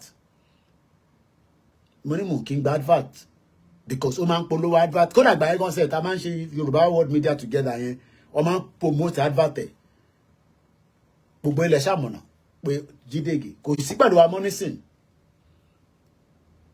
because we don't know what happened all of a sudden bí our movement yẹn ti sùn for some time but ó jẹ́ kó yé wa nígbà yẹn pé ìjìnlẹ̀ fi wá Amẹ́ríkà so bó dẹ̀ wọ̀ páwọn tó wà lamẹ́ríkà máa promise ìjìnlẹ̀ pé àwọn máa ṣe tó máa fi wá Amẹ́ríkà bí àyẹ̀ ló ṣe ń slow down pẹ̀lú gbogbo irọ́ tí ayẹ̀ ń pa tó ìjìnlẹ̀ ò lè gba local government ẹ̀ wọn náà Ondo state ló ti wá ẹni kó kọ́kọ́ lọ gba local government ẹ̀ fún wa kó lọ gbà tó bá ti lè gba local government ẹ̀ tó hold local government ẹ̀ tí mo rí ọmọ máa ṣèbà fún ṣé máa local government tó ń bẹ nínú Yorùbá land ṣé mọye local government tó ń bẹ nínú Yorùbá land 1 o'clock ni máa parí program yìí kí lè lọ ní enough rest ṣé ẹ mọye local government tó ń bẹ ní Ọ̀yọ́ state is about 31 ẹ jẹ́ ká tẹ̀sáré ṣe breakdown ẹ̀ ká ẹ jẹ́ àfẹ̀rọ̀ amcon sílẹ̀ ẹ̀yin ọmọ kéékèèké tẹ̀ ń bú wa ẹ lọ samcon kẹ lọ wo gbèsè táwọn èèyàn ti jẹ kalẹ̀ sí síbẹ̀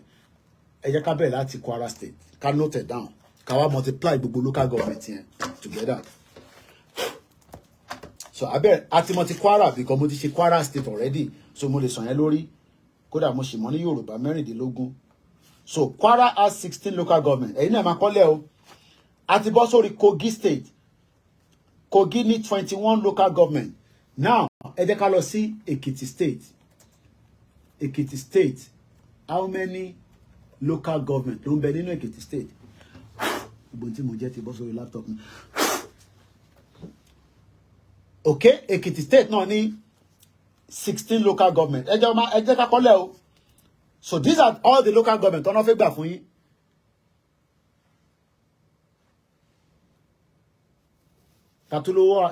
tatolo tún impersonate yín níbẹ̀ mo tún rí Ọlákúnlé has blocked ọmọ àlè impersonating òṣìyẹn okay ṣe Koribe said because they accuse her of stealing money ẹ̀ tó bá accuse ẹ̀ so kò ní jáde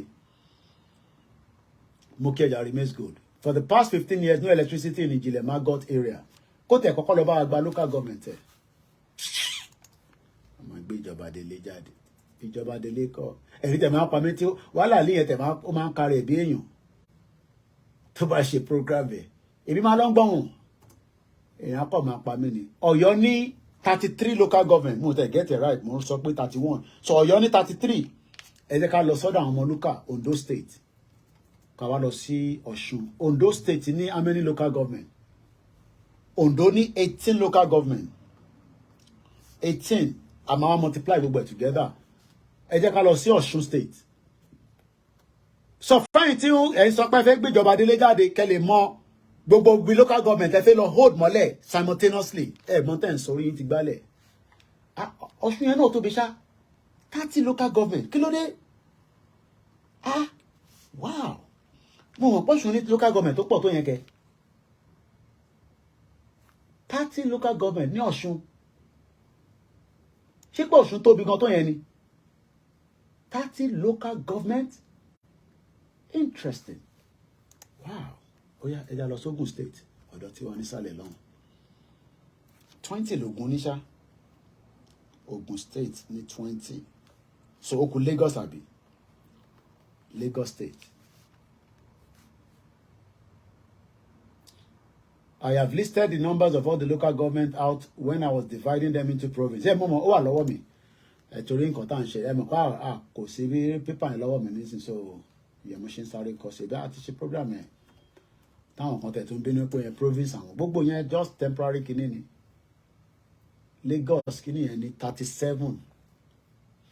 37 local government ló ń bẹ ní Lagos state so àti get gbogbo state Kwara, Kogi, Ekiti, Ọ̀yọ́, Ondo, Ọ̀ṣun, Ògùn now ẹ jẹ́ ká multiply gbogbo ẹ̀ together now ẹgbẹ́ calculator mi jáde àwọn èèyàn ọ̀dà pé ẹ̀mọ́ tá à ń jà fún now 16 plus Ọ̀ṣun is very wide. I divide Ọ̀ṣun into 3 provinces.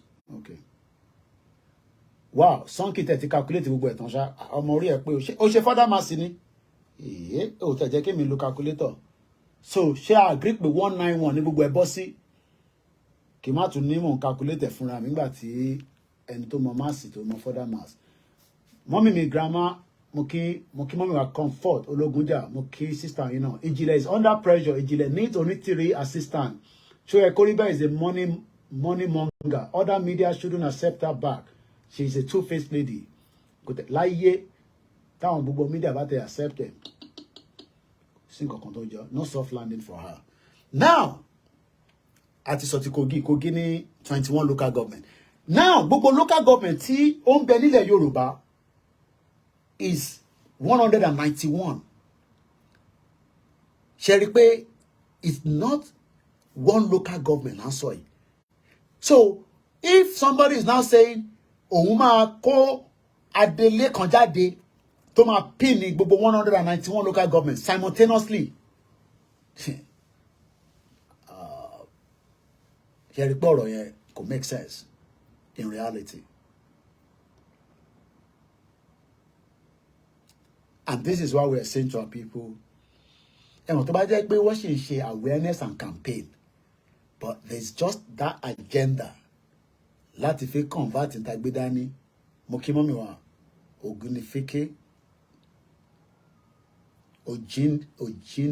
Òjínfíkẹ́ mo kí mà what of Warri èmi ò mọ̀ pa yẹn o ṣé Warri wà lọ́dọ̀ tiwa náà ni ìyàn kan tún ní what of Warri side àwọn Ẹdó kọ́ nìyẹn lẹ́sàn yẹn bishop yẹn wọ́n béèrè pé Ẹdó ńkọ́ Ẹdó ni Warri for now according to bó ṣe break Nigeria down tí ẹ bá sọ pé ẹ fẹ́ tún mú in tí kò sí lára lẹ̀ Yorùbá based on in tó wà lábẹ́ òfin àgbáyé ti United Nations ẹ ti fẹ́ encroach ilẹ̀ onílẹ̀ nìyẹn lọ́jọ́ wájú àwọn irú àwọn Ẹdó yẹn they can decide that pé yes àwọn fẹ́ tẹ̀lé Yorùbá tó bá náà wọ́n tẹ̀lé Yorùbá a lè force wọn nítorí pé based on Nigeria nísìn wọ́n classify wọn as Yorùbá side based on Nigeria quote and unquote bí Nigeria ṣe operate nísìn wọ́n calculate Ẹdó as part of Yorùbá. Yes wọ́n lè máa sọ Yorùbá ní Ẹdó wọ́n lè jẹ́ ìran ọmọ Yorùbá but Nigeria nígbà tó ti gé wọ́n ti gé ní different ways so wọ́n ní calculated as ilẹ̀ Yorùbá so we can only focus on Kwara Kogi kódà Kogi yẹn gan sef yeah Kwara is Yorùbá land ní Kwara now yan ò ní ẹni àní Kogi nìkan ló sì tún ní a bit of àní nítorí pé a mọ̀ pé Kogi tún súnmọ́ àwọn tí Òkè Ọya lọ́hùn but gbogbo àwọn Ẹdó Warri yẹn ẹ lè kó wọn mọ́ Yorùbá nísìn based on bí wọ́n ṣe structure Nigeria ni mò ń sọ a sọ pé wọ́n kì í ṣe ọmọ but wọ́n ti ṣe rí Nigeria wọ́n ti restructure in a way tí wọ́n ti gé lára àwọn ibi tó jẹ́ ti Yorùbá wọ́n ti gé kúrò lára wa so tẹ́ bá wá ní ẹ fẹ́ gba Ẹdó ní tipátipá tí United Nations dẹ̀ wọ́n sọ fún yín pé wẹ̀ ẹ lè gba Ẹdó because they are not part of you yet ó lè dọ́dọ̀ wájú kọ́ wá ṣe ní tó ń pè ní annexation which is the same kind of a problem I might not get it right but it's the same problem tó à ń rí nísìn between Ukraine àti Russia gbogbo tó dẹ̀ ń fa wàhálà yìí náà kò ju pé bó ti ṣe pín gbogbo ẹ̀ yẹ́lẹ́yẹ́lẹ́ Warri dey Delta State in the Shekiri area Edo is separate Warri is partly Delta so gbogbo àwọn ibẹ̀ yẹn nísìn ẹ lè lọ force wọn pé ẹjọ́ rẹ̀ à ń ṣe Yorùbá nation wọ́n gbọ́dọ̀ wà pẹ̀lú wa ọ̀rọ̀ Nigeria map bó ṣe design ẹ̀ kódà ẹ rántí pé Nigeria gan sọ fún wa pé gbogbo population wa nínú Nigeria is about 22 million Yorubas. So, and it's not about even the population. That is more than enough to say yes. 32 million yẹn tó láti ṣe kíni láti sọ pé òun fẹ́ Yorùbá nation. A ní territory, but the only thing ni pé ẹ lè lọ máa mú territory míì mọ́ territory yín kẹwàá ní ẹ̀ ń ṣe Yorùbá nation. Automatically, it's not going to be accepted under international law. Ó lè dọjọ́ iwájú káwọn èèyàn sọ pé yes, torí pé àti charity by the time tí Nigeria bá dissolve, everybody will determine where they want to stay. Tíra àwọn èèyàn bá ní yes, a fẹ́ tẹ̀lé yín lọ, kò sí nǹkan tá a máa ṣe sí, wọ́n máa tẹ̀lé wa náà lọ. It's because what is chop it. Edo and Delta State are formerly Midwest region. They can be a country on their own. Kò sẹ́ni kankan tó ní ibì kan ṣe ilẹ̀ Yorùbá. But I am saying that bí Nigeria ṣe wà nísìn, ẹ lè mú wọn pé ilẹ̀ Yorùbá ni wọ́n. Èmi ń sọ̀rọ̀ from the perspective of bí wọ́n ṣe gbé Nigeria síwájú àgbáyé. Yes, láàrin ara wa a mọ̀ yẹn, but wọ́n mọ̀ wọ́rí as Yorùbá land ní international level. Láàrin ara wa la ti ń sọ yẹn. And we are talking about, yes, like I said, there could be a referendum that could bring them back. Even if Nigeria back there dissolve, there might not really be a referendum for such. But as it is right now, worry Yoruba land in I'm not worry Yoruba movement. And waste time around here. It's as simple as that. It doesn't work like that. That is my own understanding. It doesn't work like that. So we must accept what we have right now. Work with what we have. Work with what we have.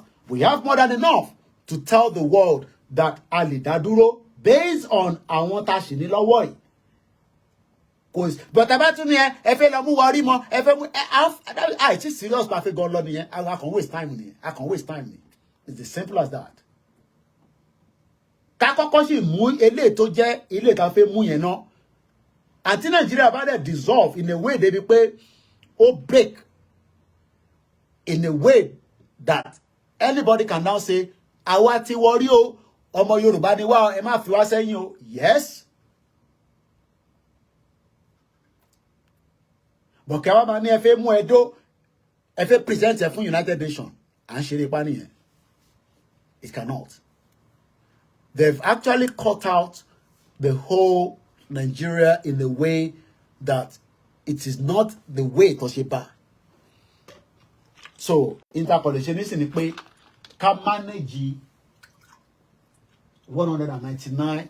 I mean, that's a big number anyway. We have 191 local government subject to all the states that are required. We can manage with that. But in the future, there will still be other deliberation. So, that is just my own understanding. I need to accept it there, but that is just my own understanding because we are talking about one of the main important aspects of asking for self-determination is territory. And you cannot take any other body's territory to international community or so. Yes, I want more, definitely, but international community doesn't know that. International community of money pay. So te ba man force pé Edo ẹ máa fẹ́ Edo sí, ẹ fẹ́ Edo sí. We are wasting our eye tí ready nìyẹn. Gbogbo ta kan ṣe yẹn that means pé a ṣeré pa ni. Top what they accept will accept yẹn the condition is see. Gbogbo yẹn internal conversation ta máa deal pẹ̀lú ni. But our presentation to the world now should not include those two because they are not part of what Nigeria has presented. Sherry Shegon Baba mi Ayinde Usman. Sherry Nigeria, plebiscite will happen to ask a Shekiri Wari, Akoko Edo, Okun people to join Yoruba Nation if they want later. Yes, yellow easy to. But Katuana, Atufeko Yamo, in time fall, then, oh yes, we love them. They are our people, but the international community does not see it from that angle. So that is my own understanding. But let's work with the 191 local government. So with these 191 local government, it's more than enough to set up a country. The question is, do you now know that Iwoto wo mi buy? At a meeting wanita, at a water wanule. So o fi pé nínú 191 lo. Okay, now mo tẹ̀ ń bí nísìnyí tẹ́ wà nílé. Àtẹ̀yin tẹ́ ń sọ pé fẹ́ Nàìjíríà. Mo rí wọ́n ṣe event kan ní àwọn ará London. Ẹ mọ̀ pé mi ti kúrò nínú Nigerian community. But mo ṣì máa ń rí wọn lórí Instagram lẹ́ẹ̀kọ̀ọ̀kan. Wọ́n rán ṣe Nigerian Festival Day. Mo á rí gbogbo àwọn tó wà níbẹ̀. Mo á mi rí báyìí pé má ṣe o. Look at them. À ń sọ̀rọ̀ future. Wọ́n jó, wọ́n celebrate.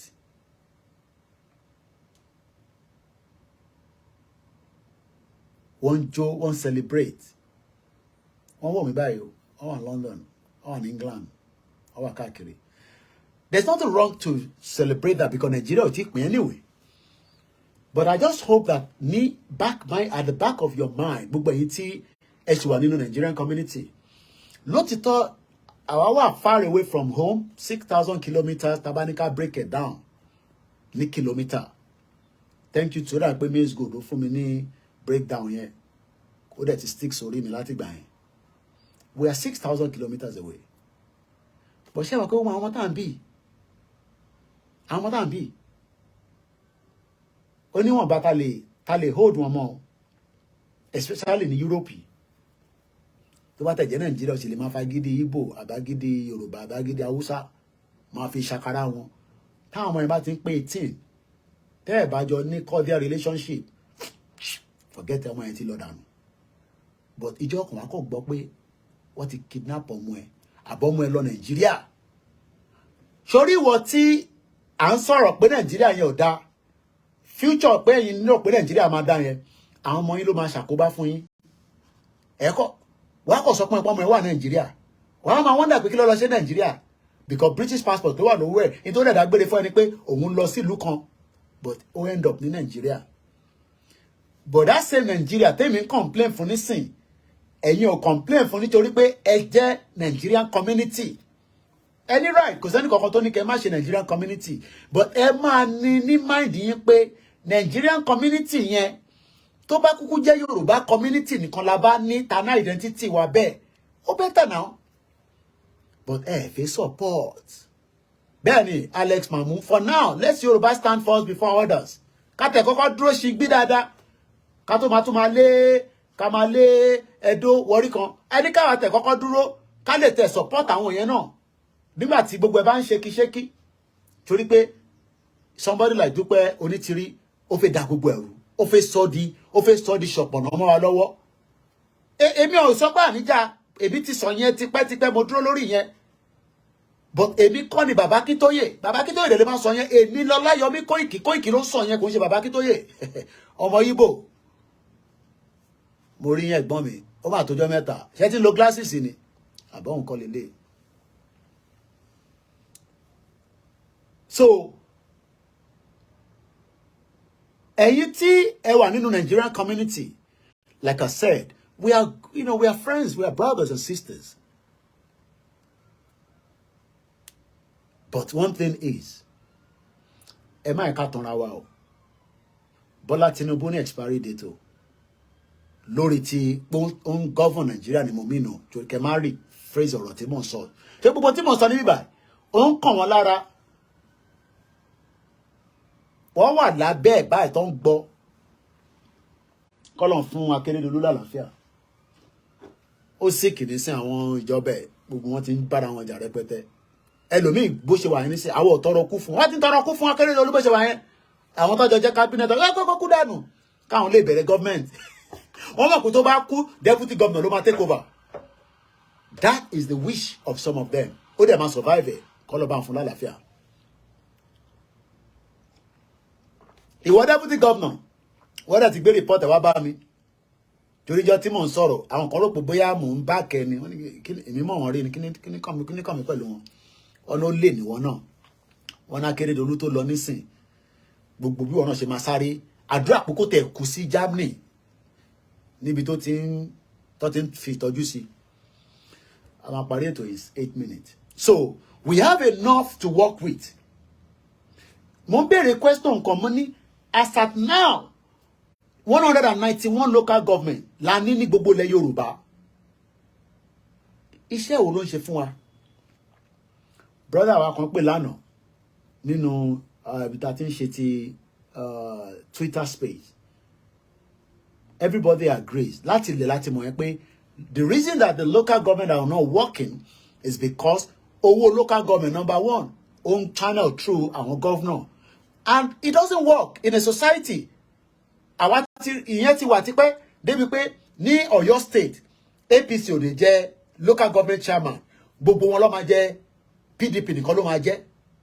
So kò sí anybody tó máa challenge ara wọn. Yorùbá tẹ̀ ń kọ́ etí pọ̀ jù Mr. Ọlálékan wọn kẹ́kẹ́ ká máa ka Yorùbá but má lọ gẹ́ra mi jẹ láwọn. Tí gbọ́kàn ni mo sọ it's like pé gbogbo àwọn gọ́vnọ̀ yìí ní gbogbo state tí party kan bá ń rule àwọn nìkan ló ń jẹ́ local government chairman. I mean ìyẹn ṣe fairness mọ́ now. Ìyẹn ṣe fairness mọ́. That means pé ẹ fẹ́ jẹ́ kí the next party kó mọ tẹ́ ń ṣe. So tẹ́ bá wá ń debate tẹ́ ń deliberate. That means kẹ́kọ̀ọ́ máa nod ní because gbogbo yín mọ̀ pé abẹ́ governor lẹ́wà. But tí another opposition bá wà níbẹ̀ opposition yẹn ló máa fa wàhálà pẹ̀lú yín. That's why there's opposition. There's any communist state bí China tó yẹ pé tó bá ti sọ ló labẹ́gẹ́ and you expect these 100 ìyẹn ní gbogbo 191 okay now ká tó máa lọ ẹ fún mi ní local government kan tó ń function nínú gbogbo 191 tá kà sílẹ̀ yìí. This is Kwara, Kogi, Ekiti, Ọ̀yọ́, Ondo, Ọ̀ṣun, Ògùn, Lagos. Ẹ má tún mọ̀ ọ̀nà kìíní kan Edo nǹkan kan mo fẹ́ gbọ́ yẹn nísìn for now. Based on eléyìí ni mo ń sọ̀rọ̀ lé lórí 191 local government sọ ẹyọ kan tó ń function fún mi láti 24 years. Ní pé torí Tinubu wà níbẹ̀ ẹ jẹ́ àdá padà sí láti 1999 torí pé Tinubu náà ṣe ní 1999 ẹ fún mi ní ẹyọ kan tó ń function kí dẹ̀ lọ check ẹ̀. Àìdẹ̀ lọ wo rẹ́kọ̀dì yẹn láti 1999 pé ó sì wà till date pé ó wà okay títí dé Lagos State yìí info@koikimedia.com ẹ send ẹ sí mi ẹ fún mi ní one local government tí mo lè ṣiṣẹ́ pẹ̀lú pé Koiki ṣọ́tọ̀ lọ sí Ìkòyí local government on function ìnádẹ̀ padà a lọ wo láti 1999 ẹ má sọ pé láti 1999 ni mo mí nù tí ó ti transform tí ayé yìí fi dá. So tíyàn bá wá work so ẹ wá feel pé within the time frame tí Tinubu ní I make sure pé gbogbo àwa tí a bẹ nínú local government tí a ń pè ní 191 títí dé Ìjẹ̀bú Òde local government ṣe fi ipò máa wá ó máa ṣiṣẹ́ mò ń béèrè ní o èmi ń béèrè ní o torí pé ẹ̀yin tẹ́ ń sọ fún wa pé ká lọ ṣe sùúrù kí Tinubu fi settle down kó fi ṣe Koiki. I'm telling you that Tinubu, I cannot fix this Nigeria anymore. Nigeria is gone. Ẹ ṣé gan ni. So this is the message again this morning, and I hope some of you will understand the message. Mo kẹ́yìn tẹ́ wà lórí our MixLR platform. Mo rí comment yìí kà lẹ́nu àríkà lánàá.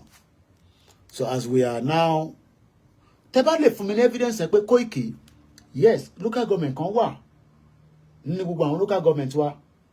Ó lè má perform bí wọ́n ṣe ń sọ yẹn, but ó perform díẹ̀. Ẹ jẹ́ ká mọ̀. We will appreciate it. Because reason tí gbogbo àwọn local government yẹn ò ṣe perform ni pé governor ló ń control gbogbo local government chairman yín. Àbáwọn tó ń pè ní bí a temporary ó ṣàlórúkọ tó máa ń pè wọ́n. Kódà even brother yẹn sọ fún wa lánàá pé even up to mo kọ́kọ́ yẹ yẹn ni ó dà pé bí a 2012 or 2 or something like that ló ní INEC ti ní caretaker. Yes. Ẹ ṣé gan Mr. Adekunle. Bá ẹni ṣe rí Yorùbá ní gbogbo wa, whether we agree on the same thing or not, it doesn't matter. But what we want is a better life. Okay, gbogbo wàhálà tá à ń ṣe nísìnyí kí la fẹ́ better life náà nínà.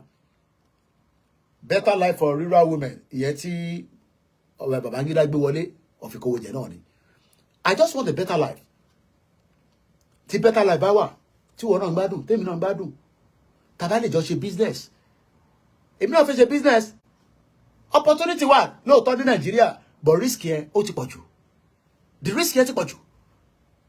Kò dẹ̀ ṣe ìlú tẹ́ pé ó wà stable tó ní stability tí Tinubu bá wa stabilize for 4 years tó tún another 4 years ṣe but a sì dúró lórí 4 years náà tí mala bá dé tó tún destabilize so ṣé n tó ń sọ fún mi nísìnyí pé okay Koiki Obama dẹ̀ ronú bẹ́ẹ̀ yẹn o tẹ̀ fún Tinubu láyè okay mo ti agree just for argument's sake ó dà mo wá bẹ̀rẹ̀ sí ṣe business ní Nàìjíríà Tinubu ti débẹ̀ ọmọ àwa la ní border kí ni mo lè send sílé kí ni mo lè sáré rà kí mi náà establish business mo wá lọ wá owó èmi àti ẹ̀gbọ́n mi Ṣẹ́gun Ọ̀nà àwa jọ sign agreement mo ní ẹ̀gbọ́n mi Ṣẹ́gun Ọ̀nà mo kàn fi ń ṣe example ni ìyá mi gbé mi lẹ́kọ̀ọ́ yẹ súnmọ́ bíbá ẹja raise x amount of money ẹ mọ̀ pé èmi ní Koiki Media èmi ò lè sá lọ ẹ mọ̀ pé wọ́n ọmọ ẹ̀yìn ẹja ṣe business ní Nàìjíríà àwa lọ invest sí Nàìjíríà and we are doing very well à ń ṣe díẹ̀ torí pé ìjọba Tinubu ó ń favour policy now tó bá wá parí 4 years àwa máa gbàdúrà pé Ọlọ́run jẹ́ kí Tinubu ti wọlé again kí PDP tó bá tó wá lọ wọlé so now ṣé after 8 years tí power bá padà sí north gbogbo policy títí mọ̀ pé tẹ́mọ̀ tó ń pè policy ni ìjọba kan máa dé máa cancel gbogbo policy ẹni tó ń pè ní president nìyẹn ó máa cancel policy tí Tinubu ti ń ṣe bọ̀ tẹ́mi ẹ̀ ti lọ fi gba owó ní báǹkì ní bíbá on behalf of àwọn ẹ̀gbọ́n mi méjèèjì àti ìyá mi ní bíbá tí a kó lọ sí Fìdípọ̀tẹ̀ tí mo ní mo kàn fi lọ máa ṣe nǹkan kékeré kó ìfún nǹkan kó tẹ̀ protect wa pé Koiki ó dá máa bọ̀ ẹ wá ṣe farming ìwọ nìkan máa fún ẹ ní security ó dá torí pé ariwo tó ń pa òkè pé torí wọ́n jẹ́ public figure kọ́ mi public figure tó dẹ̀ rí bẹ́ẹ̀ lóòótọ́ ṣé tó bá wá ṣe tán ní 8 years ṣé màá wá pa business yẹn rẹ màá tún padà wá sí London màá tún máa wá pariwo ṣe rí pé kò make sense ṣe rí pé reason tí a ṣe ń wà concern nìyẹn kò ní make sense because in tó ń jà fún tó fẹ́ fi survive wa fún 8 years nínú 191 local government yìí bí ìjọba kan bá tún dé wàláì with one statement tí government yẹn bá sọ gbogbo wàhálà tí Tinubu ṣe ó fagilé as simple as that and we will now start all over again Ọlọ́run já ṣe wàhálà dànù so yes ìjọba ni pé kó tọ́jú yín níbo ni owó mi wà tí màá fi wọ̀nyí ká tó máa lọ àárọ̀ yìí ó tún drop by 5 naira owó tó ń wò yìí woman tó máa ń send owó sí mi pé tí bá fi send owó lára àárọ̀ ni bí a mo dẹ̀ tú ẹjẹ̀ ń wò bí a mo right àbí mo wrong olóko ẹ̀dá níbo ni ìyá yẹn wà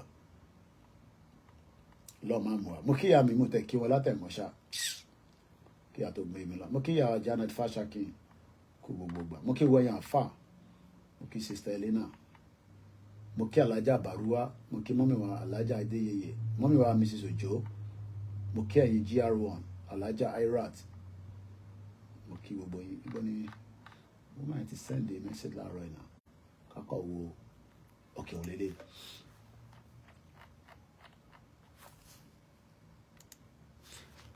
Nigerian rate today is 995.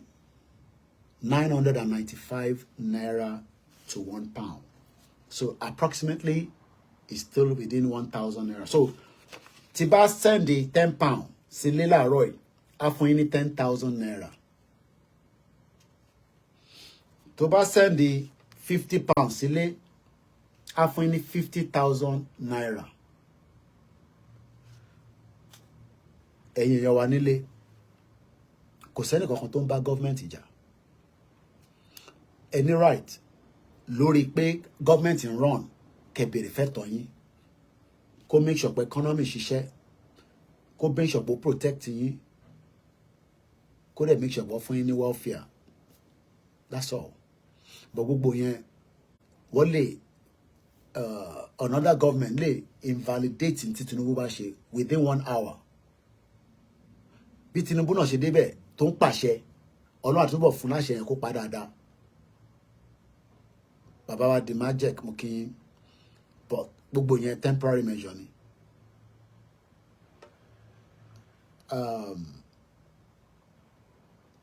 bàbá padà wá later ló ń ṣe lénìí ọ̀rọ̀ àwọn àgbẹ̀ mo fẹ́ wà lórí program kan mo fẹ́ confirm ẹ̀ dáadáa lórí program kan lọ́la. Kogi ni mo ṣe ń bà lórí ẹ̀ 3 million ní population yìí. Àwa order Latvia à ń gba wheat lọ́dọ̀ wọn. Ṣé pé kò make sense? Ọlọ́run bá ń dúró ti ẹ̀yin tẹ́ wà ń lé. Má tọrọ owó lọ́wọ́ bí mo lówó tún fẹ́ anybody o. Any government, ẹ lọ bá governor yín, ẹ lọ bá local government yín, àbí kẹ́ lọ sọ́dọ̀ Oríyọmí Hamzat àbí the other man yẹn. Tẹ́ bá ní problem, wá bá yín yanjú ẹ̀. Problem tèmi gbé dání nísìnyí pé ká fọ́ Nàìjíríà kò ń ṣe bí ìtìjà. Tó bá dẹ̀ má dìjà, bọ̀ kó tó dìjà, àkọ́kọ́ lo gbogbo tí ó ń bẹ lẹ́nu wa yìí àtàgbárí yìí tí bàbá Akíntóyè tó ń sọ fún wa pé lọ fi báwọn èèyàn sọ̀rọ̀. Àdé máa lo oríṣiríṣi tó ń lọ ní àyíká Nàìjíríà. Àwọn security ẹ bá protect àwọn èèyàn wa.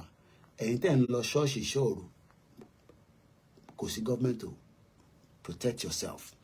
Mo kí gbogbo ẹ̀yin àgbàlagbà tẹ́ ń bẹ lórí ètò. Ẹ̀yin tẹ́ máa tún wò. Èmi ò sọ pé kẹ́ share, ẹ bá máa share.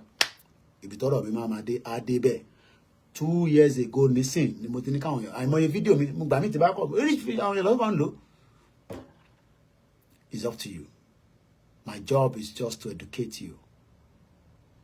I love my people, but it's up to you to resend the love back. If you love it, if you don't, I am 6,000 kilometers away from Nigeria. Kí Fúlàní tó jí mi gbé nílùú yìí, a jẹ́ pé security ìlú yìí ti compromise.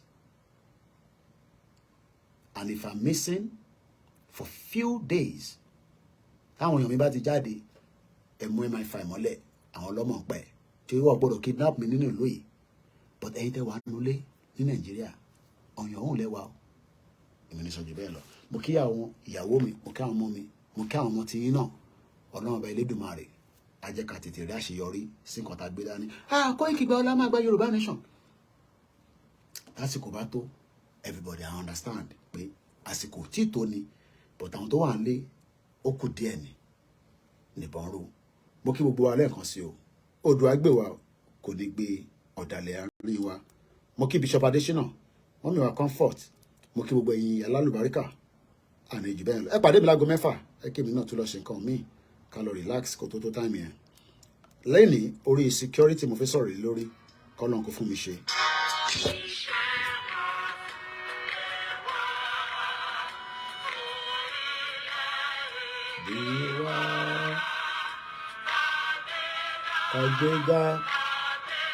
Kàgbéga ìgbàgbọ́ láti bí ẹrú ká ṣiṣẹ́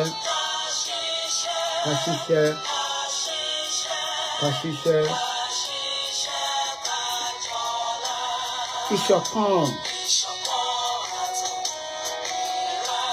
ní kẹjẹ tẹ̀síwájú fọ́pọ̀ ire àtòhun àwọn ọmọ Odùduwà bọ́ sí ipò. Ìwọ ni ìmọ́lẹ̀ ògo adúláwọ̀. Àwa ni ìmọ́lẹ̀ ògo adúláwọ̀. Aago 6 lágbára Elédùmarè. Ìta máa sọ̀rọ̀ lé lórí òun náà ni can the new service chiefs restore security back to Nigeria? Have a very good afternoon. Bye for now.